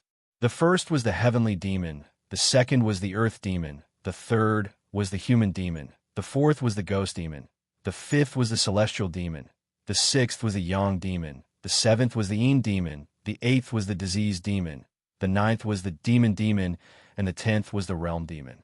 This was the Fiend Dao set for the Mystic Door. River Styx was also preparing to introduce another 10 demon set for the Buddhist customers. Annoyance Demon, Een Demon, Heavenly Demon, Death Demon, Sin Demon, Walking Demon, Karma Demon, Heart Demon, Son of Heaven Demon, and Mystic Demon. Kunpeng Patriarch. Although you are the one who revered Daozu, you are at the bottom of the list. You have not even achieved Pangu. River Styx shouted from behind. Although I am not talented and am just a newbie, I have achieved the level of one of Pangu's 81 Dharma forms. Does Kunpeng Patriarch know the reason? Kunpeng stopped abruptly. He turned his head and said, "Are you really going to expose me?" River Styx, others may be afraid of you, but I am not. Why can't I say it? It is not your fault that you achieved Tao too early. River Styx persuaded. Kunpeng Patriarch, you are the son of the Chaos Fiend God. Back then, the South Sea Emperor and the North Sea Emperor suddenly opened their 7 orifices for the Central Emperor, which led to the death of Chaos. Because of this, they fought each other and both died, becoming the North Sea and the South Sea. You, Kunpeng, were born in the North Sea. You are a giant Kunpeng formed from Whose corpse essence. You are an innate fiend god. Later, you realize that you are not complete, only half of it. So, you turned into a Peng and flew to the South Sea. You found half of Whose essence and achieved Tao. You know quite a lot. Kunpeng's face was neutral, but he said in a strange tone, "But if you know too much, you will die without knowing why. Do you understand?" River Styx laughed and said, "Kunpeng Patriarch, although you are from a noble family, you should know that the untainted land is not a good place to achieve Tao. Moreover, you inherited Whose legacy and achieved Tao. The Tao of Dara's fruit of Tao is too deep. You, Adara, have nothing of your own. If Who did not suddenly go offline and pass all the karma to you, I am afraid that you will be the first one to lose me in Dara." "Yes." Kunpeng sneered and said, "You post-celestial beings are blessed by nature. After the untainted land is broken, you are no longer affected by the innate great Tao. That is why there are more and more Dara in the human race. Every Pangu era, you dominate the timeline after the untainted land is broken, forcing the other races to hide in the early stage of the innate great Tao of untainted land. How shameless." Kunpeng Patriarch, although you developed your own things above Jiaohu, using the 2 great Tao to establish your own foundation and balance, you are restricted by the Tao of others.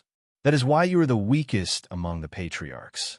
In the past, Who and Wu were both Pangu's images, but you, who inherited their legacy, have not achieved Tao of Pangu.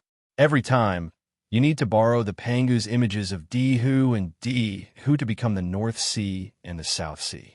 Your Kunpeng body inherited Who, and your Peng body inherited Wu. But your real self is between the two. It is hard to change.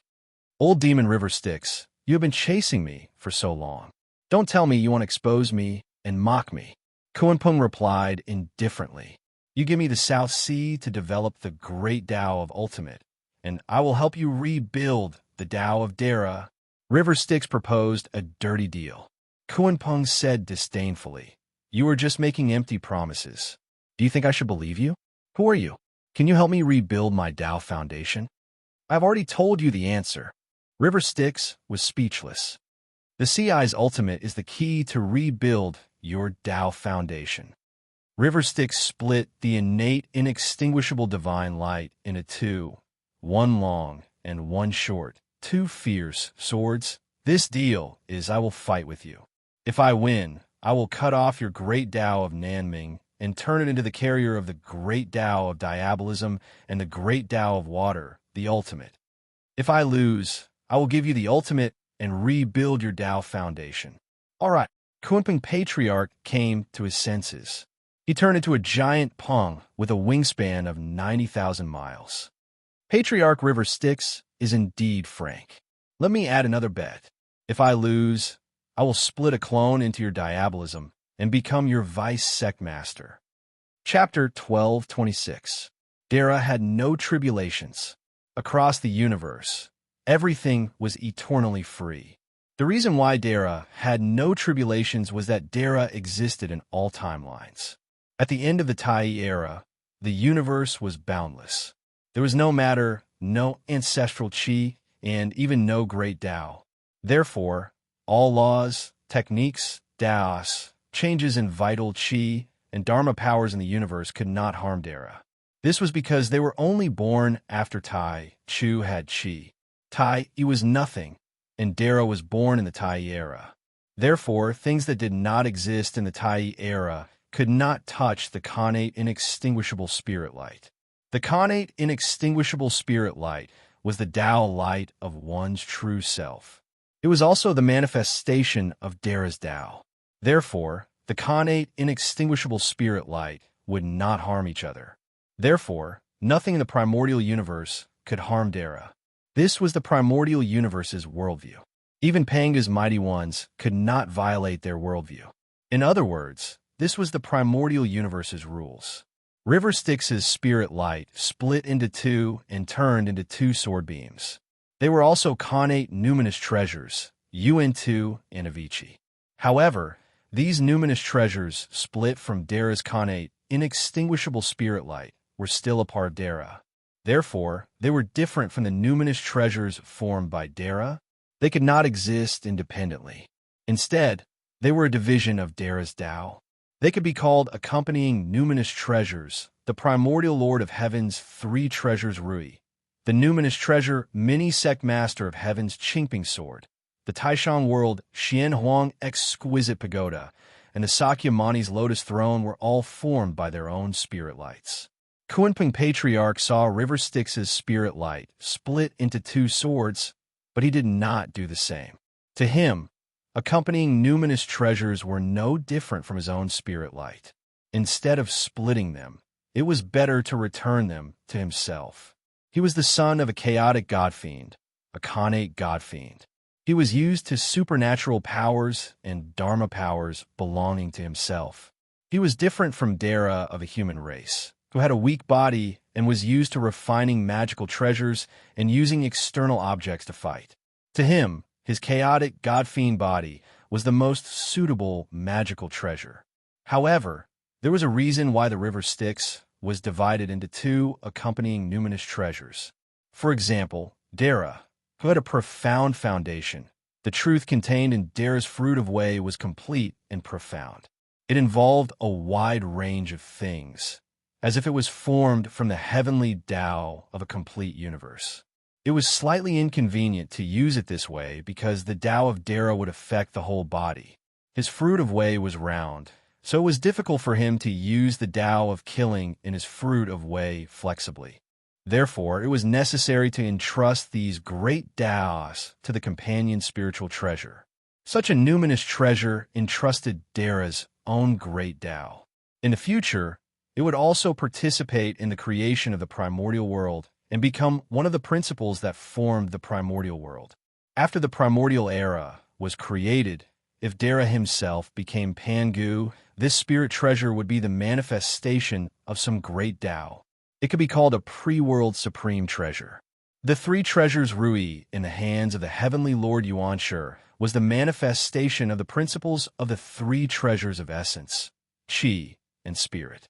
After this principle participated in the creation of the primordial world, all connate and postnatal living beings were born with the three treasures in their bodies. From then on, the primordial Qi in the living beings' bodies was divided into essence, Qi, and spirit. This was the fundamental dharma and logos of the way of immortals that refined essence into Qi, refined Qi into spirit, and refined spirit into nothingness. All cultivators of the way of immortals relied on the three treasures Rui to cultivate. The three treasures Rui could control the three treasures of essence, Qi, and spirit.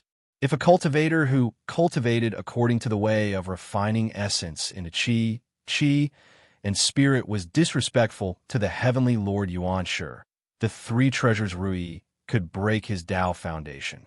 Therefore, this item was the founding treasure of the mystic door orthodoxy. It symbolized that the heavenly Lord Yuanshi was the leader of the mystic door. It was also the embodiment of the authority of the three Qis of the mystic door. The Qingping sword was not the founding treasure of the mystic door, but the founding treasure of the Jia sect. It symbolized the principle of interception, so it was the accompanying spiritual treasure of the sect leader of Tongtian, not the accompanying spiritual treasure of the great heavenly Lord Lingbao. At the level of the heavenly Lord Yuanshe, there was no difference whether he had the three treasures Rui or not. He just needed this treasure to entrust the karma of the mystic door. If he wanted to pass on the position of the three venerables of the mystic door, he only needed to give this treasure to a disciple and let him manage the mystic door on his behalf. The Xian Huang exquisite pagoda of the Grand Supreme was an accompanying spiritual treasure that entrusted the Tao of merit, so it was invincible.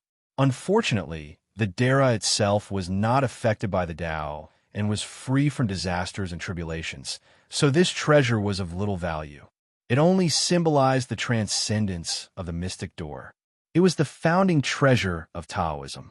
Taoism was also a divine religion, so it needed the Xianhuang exquisite pagoda of the heaven and earth to protect its believers and protect them with the Tao of merit, so that there would be no disasters and tribulations. The two swords, Yuan-Tu and Avicii, which River Styx had transformed into, were also the embodiment of its Tao and entrusted the principle of River Styx. Yuan-Tu was the Tao of killing calamity. He operated the killing calamity and cleared the karma. He held the sword and hovered above the untainted land. Every time the karma was in chaos, the heavenly secrets were entangled, and there were all kinds of contradictions in the operation of heaven and earth. The future of all living beings was in chaos. When the accumulated contradictions affected the operation of the untainted land, the sword of killing calamity would fall and slaughter all living beings. It would set off a boundless tribulation and eliminate all kinds of possibilities of chaos, clearing the world. This killing calamity did not exist in the untainted land before. It started when River Styx proved the Tao of Pangu. It symbolized the River Styx's Tao of natural selection, the survival of the fittest. Therefore, Yuan-Tu's sword of killing calamity was the sword of killing calamity. It was extremely fierce and could kill everything except Dara. The A represented nothingness, and the nose represented the gap. Avicii was the gap, and the Avicii sword was the gap. Originally, the Buddhism established the demonic path as an external path. In order to establish the Tao of truth, they created their own Tao, the demonic path. As a symbol of the unity of Buddhism and demonic, the most bitter Avicii hell was given to the former demonic path's sect master, Demon Ro.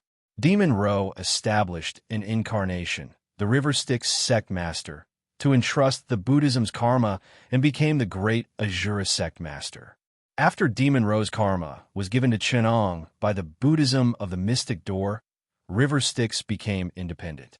The Yuan-Tu and Avicii swords, which had entrusted the demonic path's killing and gap hell, were refined by River Styx with a brand new demonic path principle. The Avicii sword was called the gap hell, but it was actually the Tao of evolution. It complemented the Yuan-Tu sword's killing tribulation. The heavens' killing tribulation would clear the karma of all living beings. If there was only the Yuan-Tu sword, it would be a continuous reincarnation. Every reincarnation, the primordial world would send a killing tribulation.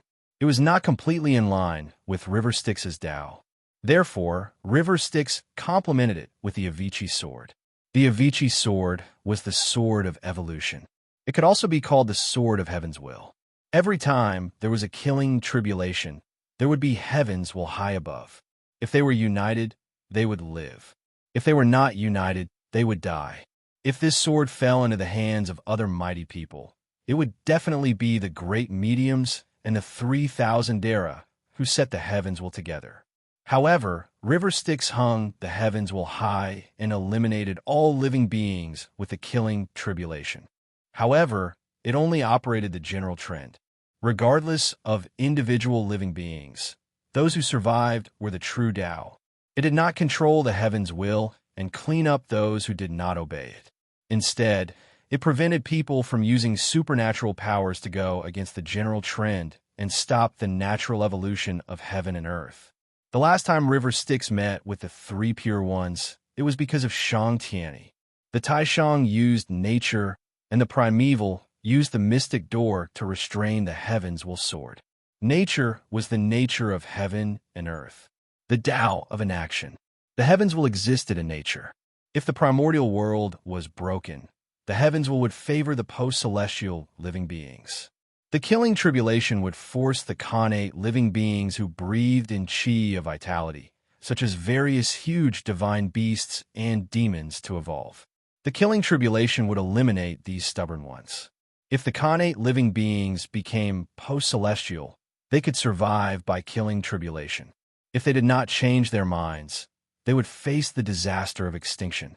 The Tao of nature was to make living beings adhere to the environment. This was also the principle of the celestial Tao of the mystic door. It protected living beings. Therefore, when the survival of living beings was in danger, there would be killing tribulation. Of course, if there were divine beasts such as the Kunpeng and the true dragon who were lucky enough to escape the killing tribulation, there would be no need to pursue them. The mystic door was the evolution of chi of vitality. The primordial world's chi of vitality would definitely become more and more inclined toward post-celestial. This was the general trend of heaven's will. Even if the pre-celestial living beings protected the environment and preserved the chi of heaven and earth, they could not reverse this trend. They could only delay it. This was because the Khanate chi of vitality was not beneficial to the Tao of Dara. After all, heaven's will was the will of Dara, the will of the great mediums. Therefore, once Dara pushed the general trend, there would also be a killing tribulation. UN2 and Avicii's two swords. The Kunpeng founding master watched calmly as River Styx created two swords. He just let them do what they wanted and did not intend to stop them. On one hand, he could not stop them. There was no time in the Tai era. All communication and battles were completed at the same time. It was just like a battle in a time halt. On the other hand, there was no need to stop them. UN2 and Avicii could not hurt the Khanate inextinguishable spiritual light. UN2's sword light was one step ahead. It turned into a rainbow and went around the spiritual light that the Kunpeng founding master had transformed into. The Kunpeng founding master only sneered and let it do what it wanted. As expected, the sword light landed on the spiritual light and went around it. The Khanate inextinguishable spiritual light did not interact with anything, including itself. What kind of collision could happen when two shadows crossed each other? Therefore, even if River Styx was very powerful, he could only take advantage of the fact that the newbie Dara had just manifested in the Tai era and his spiritual light was shaky. He could only intercept some of the light and shadow. This would not affect the foundation of Dara. When faced with an experienced player like Many Treasures, who had a stable spiritual light, he could only extort and threaten him. However, River Styx was not angry. He laughed and said, "My friend Kunpeng, you have fallen into my trap." The Kunpeng founding master's expression changed. He felt that in the lower reaches of the chaos timeline, which was his future, a killing tribulation sword and the sword of heavens will suddenly fell on his head. After the chaos timeline was created, to the north of Cheongfa, there was the netherworld sea and the heavenly lake. There was a fish that spanned thousands of miles. No cultivator knew about it. Its name was Kuan. The North Underworld was formed by the Tao of Emperor Hu. The Great Kuan was born from the chi of Emperor Hu's death. When the Great Kuan was born in the world, it had infinite divine power. It was born knowing that it was an innate demon. When the Great Kuan was ignorant, it breathed in and out chi of vitality and followed the Tao. Above the chaos timeline, the killing tribulation sword and the sword of heavens will hung high. Suddenly, one sword fell. It was the killing tribulation. It fell into the Great Kuan's dream. The Great Kuan turned into a pung in the dream. It rode the wind and flew to the South Underworld. It fell into the South Underworld and received the chi of Emperor Hu. Suddenly, the chi of the two merged and became the Kunpeng. The Kunpeng was free in the dream. It had nothing to rely on. In the objective world, everything, including humans, were opposites and interdependent. There was no absolute freedom. This was the Tao of yin and yang. The Tao of Shin Buddhism relied on the Tao of demons. Dara's eternity also depended on reality. Everything in the world would not exist if it had nothing to rely on and nothing to restrain it. How could there be absolute freedom? In Dara, was there any absolute freedom without anything to rely on? There was. If one wanted to have nothing to rely on, then one had to have nothing to rely on, transcend reality, and pursue a spiritual world of absolute freedom. This was the Tao of freedom. The great Tao of Zhuangzhou, proving Tao in the dream.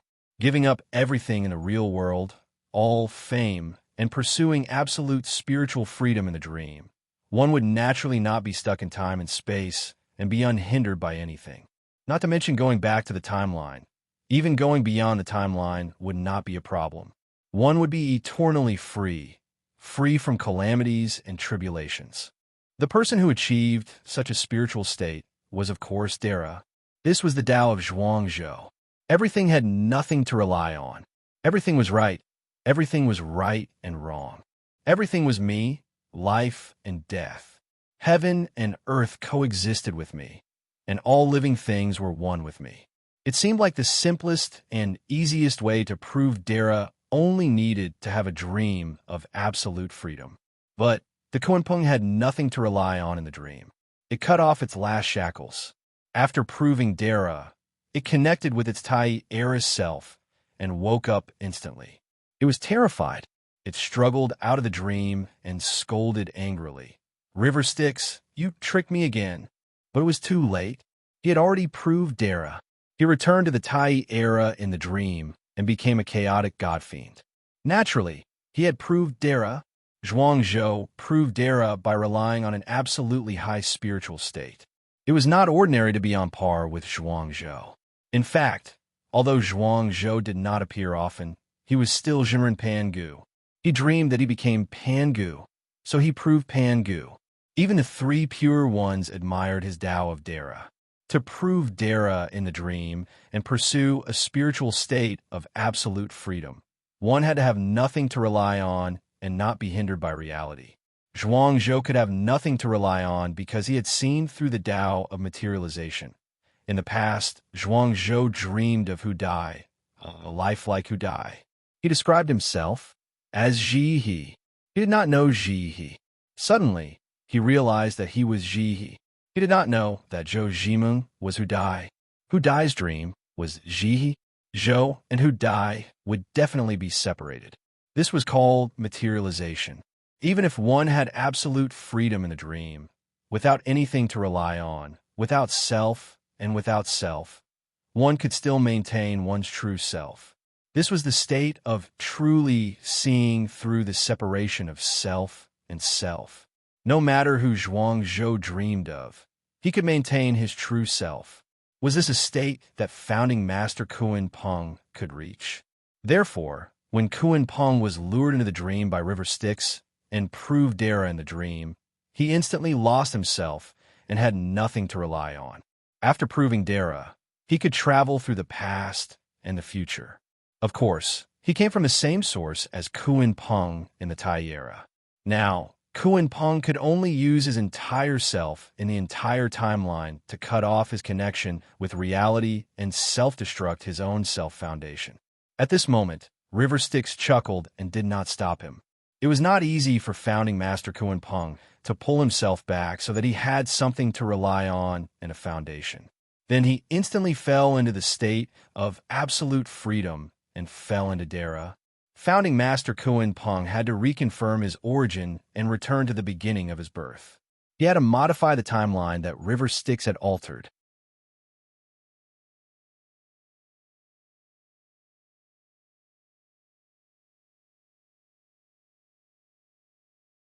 Chapter 12:27.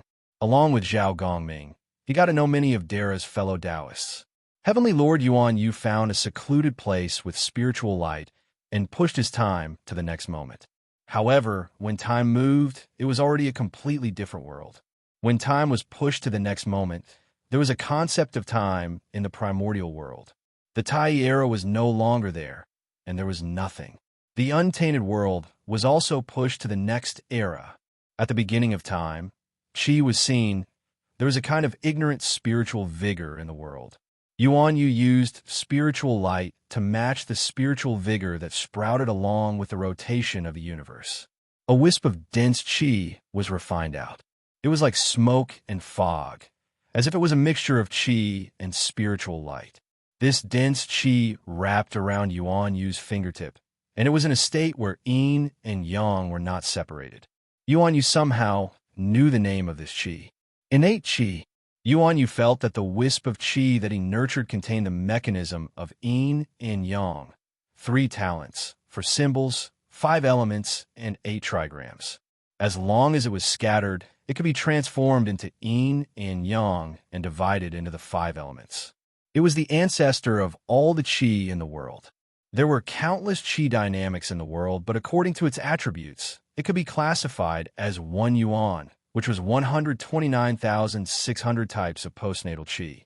With this 1 yuan of postnatal qi as the foundation, one could trace it back to the pre-celestial and recombine it according to one's own Tao fruit, dharma, and logos. Then, one could return the postnatal to the pre-celestial and the pre-celestial back to chaos, developing the chaotic ancestral qi, the innate qi. Innate qi, the root of heaven and earth. Yuan Yu fused his innate, inextinguishable spiritual light with this qi. When the spiritual qi fused, the light of spirituality had a material carrier, and the wisp of qi had a great Tao to rely on. Instantly, it fused with endless mysteries. Yuan Yu fused with this qi and felt the wonders of this body. If the body of Dara in the Tai era, the innate, inextinguishable spiritual light, was the purity of Tao, then the innate ancestral qi was the original substance that formed all things in the world. With a wave of his hand, Yuan Yu's ancestral qi turned into yin and yang qi. With a single thought, a golden bridge was formed that instantly traversed endless space and time. According to Yuan Yu's memories, this was a mystical treasure that he had refined in order to stabilize the fate of his sect before he attained the Tao of Dara. It was also the first treasure he had seen in his life. The golden bridge could cross time and space to help him travel between the worlds. It could also suppress the wind, earth, water, and fire in the void outside the world. Standing on the golden bridge, not only could he travel between the 4 directions in an instant, he could also temporarily return to the past and the future. Standing on the bridge, all divine arts, wind, fire, and thunder would be like a wave under the bridge. As if he was in an invincible position, Yuan Yu had a secret that he had never mentioned to others. The reason why he could become the only celestial lord to attain the Tao of Dara in the myriad realm and even the countless nearby heavens, and even the reason why he went from being a farmer's son to becoming a Tao lord of the myriad realms, was all because of a golden fragment that he picked up when he was young. That fragment could guide qi and bring him to travel between space and time. It could even return spirit qi treasure materials to the state of yin and yang qi to reconstruct spiritual objects or for his cultivation. It was precisely because of this strange divine art that he could return spirit qi to the state of yin and yang qi that he did not lack spirit qi and resources on his path of cultivation. Later, after he attained the Tao, he used this golden fragment as the foundation to refine the golden bridge magic treasure, which was also his natal magic treasure, the Yuan Yu golden bridge. Even after attaining the Tao, there was still an indescribable shadow in Yuan Yu's heart. That was the golden fragment that he picked up when he was young. A single fragment could make him a celestial lord of Dara. If that magic treasure was in its complete form, what kind of earth-shattering power would it have? If not for that fragment from yesterday, would he still have the Tao fruit he had today? It was also because of his firm Tao heart that this lingering demonic thought had never been able to disturb his Tao heart. Yuan Yu had strengthened himself several times, and even walked the path of Tao again without the help of the fragment. Only then did he repeatedly slay his inner demons and walk until now. but he still could not dispel that faint wisp of haze. Today, Yuan Yu could not help but laugh out loud when he tried the ancestral qi and was able to derive the complete power of the golden fragment from back then. Even a last bit of haze in his Tao heart dissipated. The golden bridge only existed for 3 breaths before it was crushed by the pressure of the absolute beginning. The yin and yang of the absolute beginning era had yet to be separated, so although the ancestral qi could transform yin and yang qi to derive all kinds of post-celestial creations, it had to withstand the pressure of the entire era. Even with the support of the power of Dara, it could only hold on for a short while. Now, there was qi in the absolute beginning, but the embryonic form of this substance was in a chaotic form. After Yuan Yu's golden bridge was crushed, it returned to the ancestral qi mist that Yuan Yu refined. So this is the embryo of the chaotic demon god that senior brother Zhao Gongming mentioned. Yuan Yu felt that his qi activity was getting stronger and stronger with the germinating spiritual opportunity of the absolute beginning era. The ancestral qi that was originally just a wisp gradually became stronger, although it was still a small ball, and even the color of chaos was faint, but the absolute beginning era had endless time for the vitality to be nurtured. The chaotic demon god is the ancestral qi. Yuan Yu suddenly realized and said, the absolute beginning, the beginning of qi, has yet to see the form. When the Taisha era and the yin and yang intersect and mix into one, the vitality will take form and become the appearance of the chaotic demon god. When the Taisha era has form and substance, we will have the body of the chaotic demon god and have an infinitely powerful physical body, just like the living beings of the later generations. So, the Battle of Pangu will start in the Taisha era. Yuan Yu's ancestral qi had just formed, and he was extremely happy. Once the vitality was formed, he could naturally sense all the qi activity of heaven and earth. Yuan Yu could first sense that in the absolute beginning, there were 3 all-inclusive, infinitely mysterious qi activities, like the great Tao itself. Yuan Yu only sensed it slightly, and he had an impulse to throw himself into it and merge with it. He was so scared that he quickly stabilized his spiritual light to suppress this compatible qi activity. This should be the ancestral qi of the 3 teachers, the 3 pure ones of the mystic door, Yuan Yu said with some lingering fear. No wonder so many senior brothers Daos turned into primordial spiritual treasures. We, the disciples of the mystic door, have all comprehended the great Tao of the 3 teachers. Now that the 3 teachers have turned into the 3 qi of the beginning, Yuan and Xian, they are like the source of the great Tao to us. I achieved Tao in the Dharma ending era. At that time, the traces of the 3 teachers' great Tao had already been shattered, but the foundation was inevitably contaminated. That's why I had such an impulse.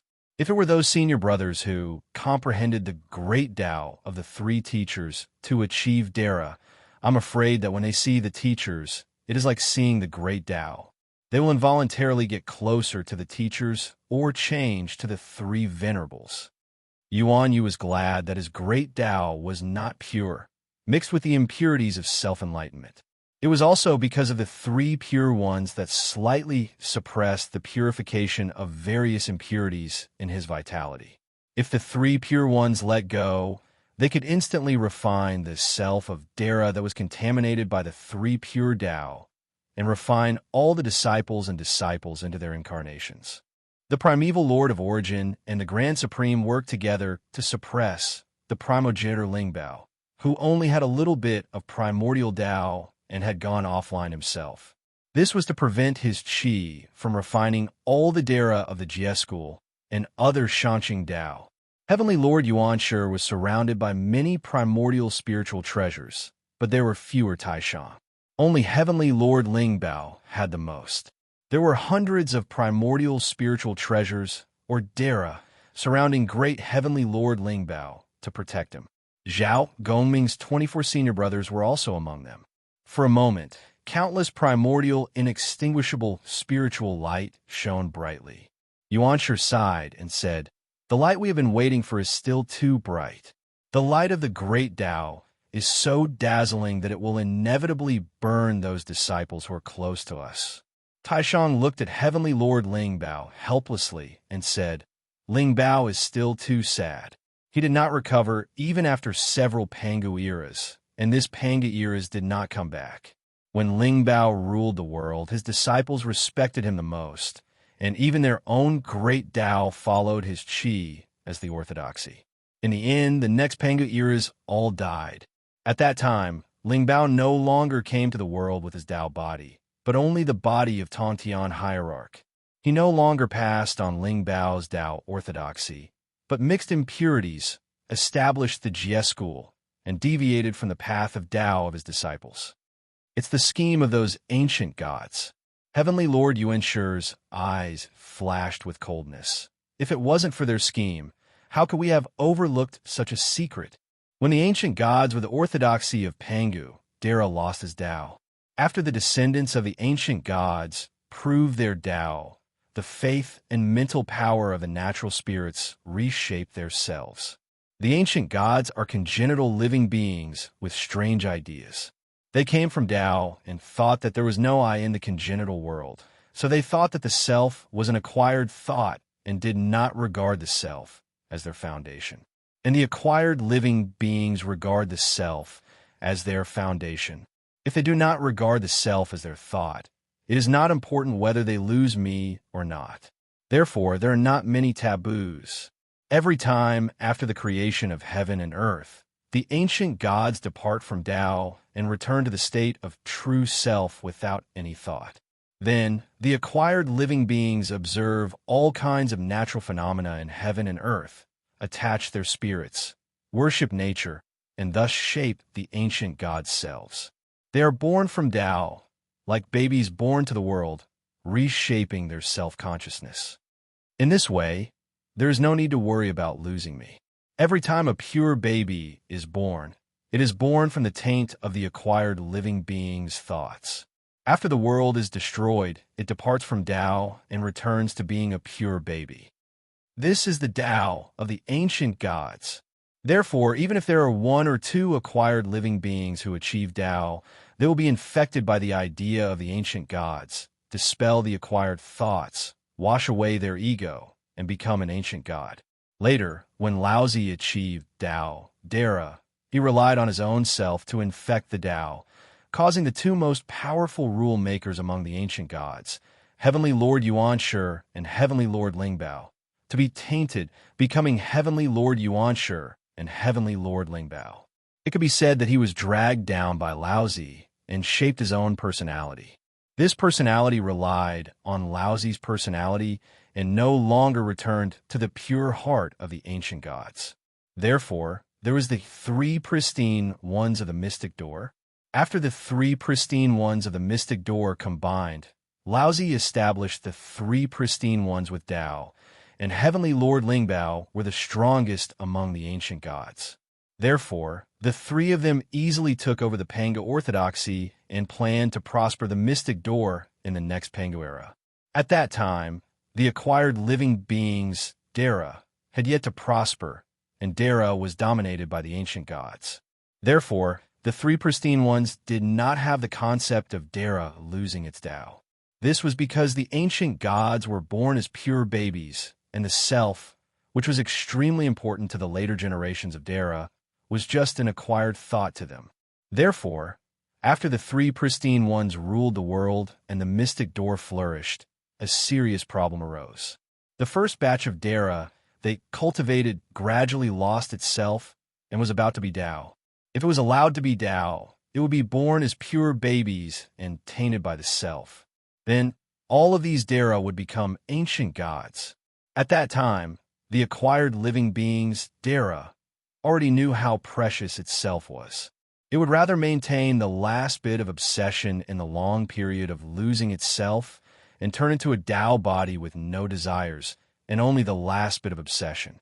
It also did not want to be reshaped, tainted, and become a person that it did not know at all. Therefore, it would rather maintain the last bit of emotional obsession and turn into a primordial spiritual treasure to accompany the people who were meaningful to them.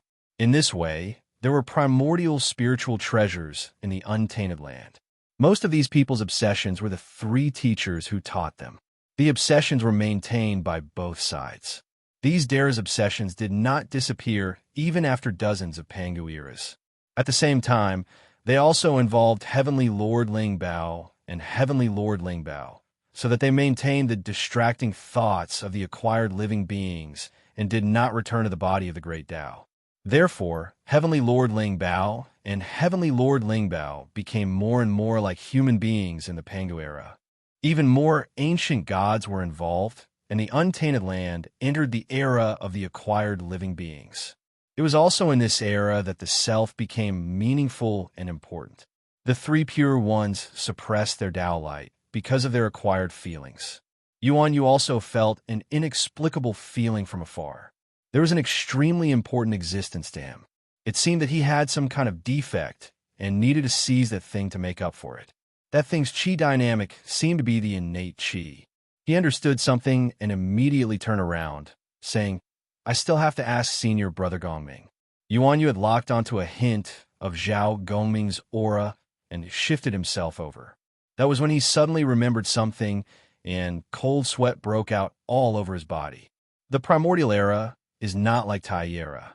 Tai era is nothing, and as long as they don't want to, two Grand Luo would never meet. Even a great divinity like the Nether River Patriarch could only turn his divine aura into an indefinite number, borrowing chance and coincidence to meet them. But now, the Taichu era has qi, the source of all matter and time and space. If Patriarch River Styx wants to find them, he only needs to think about it. I have to ask for the blessings of the three teachers, Yuan Yu thought as he went up to Zhao Gongming, who had turned into a ball of qi dynamic and was nurtured by the Taichu spiritual opportunity. Yuan Yu greeted him, saying, "Senior Brother Gongming, when I was refining qi in the Taichu era, I felt that the ancestral qi seemed to be lacking." "Why?" Zhao Gongming frowned, feeling surprised. "Is that so? The ancestral qi is the foundation of vitality qi. It can evolve all vitality qi. What creates a universe is the Daozu qi. Therefore, although there are strong and weak ancestral qi, like the three teachers, which are infinitely mysterious and can be the foundation of the primordial world, there are also some ancestral qi that can only create smaller worlds and have weak great Daos. However, there are no flaws. If there is a flaw, it cannot become ancestral qi. Junior brother, you feel that the ancestral qi is lacking. You must have had a great Dao competition with someone else." Zhao Gongming said, "Although our Dara Dao fruit is complete, it does not mean that our foundation is unique. Patriarch Kuan Peng used the Dao fruits of Emperor Hua and Emperor Hua as his foundation. If the foundation is mixed with someone else's foundation great Dao, the ancestral qi cultivated will be similar. As such, there is the possibility of it being usurped. The 24 senior brothers in the Sea Calming Pearl have overlapping foundations. Therefore, they can only be combined to refine Daozu Qi. Back then, when I saw that Junior Brother's spirit light did not sense the other Dara, I knew that Junior Brother could refine his own ancestral Qi. After all, you have a perfected great Dao. The nature of the ancestral Qi that you refined would not be similar to that of others. Now, from the looks of it, Junior Brother's Dao foundation still has a trace of someone else's. That is why you can sense it. That person can use that bit of foundation to refine Junior Brother's ancestral qi. That way, Junior Brother will lose his foothold as a chaos god fiend. He can only descend into the world as a connate numinous treasure and wait for an opportunity to shatter the numinous treasure and reincarnate as a living being. Or, he can use the numinous treasure as his main body while his avatar experiences the world. Yuan Yu exclaimed, "It's the golden bridge fragment of the past. Could it be that he can use that to snatch my Dao fruit?" "That's not the case," Zhao Gongming said. "With that bit of foundation, Junior Brother, when you experience the history of attaining the Dao again in the future, you can change it yourself. It's nothing more than exchanging the opportunities of the past for opportunities that you set up yourself. Dara's Dao fruit cannot be snatched away either. The connate inextinguishable spirit light is indestructible, and there are no calamities or tribulations. It cannot be usurped, but the essence chi was refined after the Tai epoch. By snatching away your essence chi, it is equivalent to devouring a chaos god fiend that is still in the process of being born. This way, you will lose the greatest advantage of the Dara game. You will lose your foothold as a chaos god fiend. Of course, Junior Brother, you can also snatch away his foothold. However, that Dara who has a Tao conflict with you is also a member of my mystic door. Therefore, I can only mediate. I cannot help you protect yourself or snatch away his foothold. Yuan Yu's expression flickered. After thinking for a long while, he cupped his fists and said, "Senior brother, please mediate for me." Zhao Gongming returned the bow and said, "I will do my best. What if that person refuses?" Yuan Yu's face showed determination. "Then we will have to see who is stronger between us." Chapter 1228. Fantasy World Transmigration. I caught a cold. I'm taking a day off. Currently typing. Please wait a moment. After the content has been updated, please refresh the page to receive the latest update.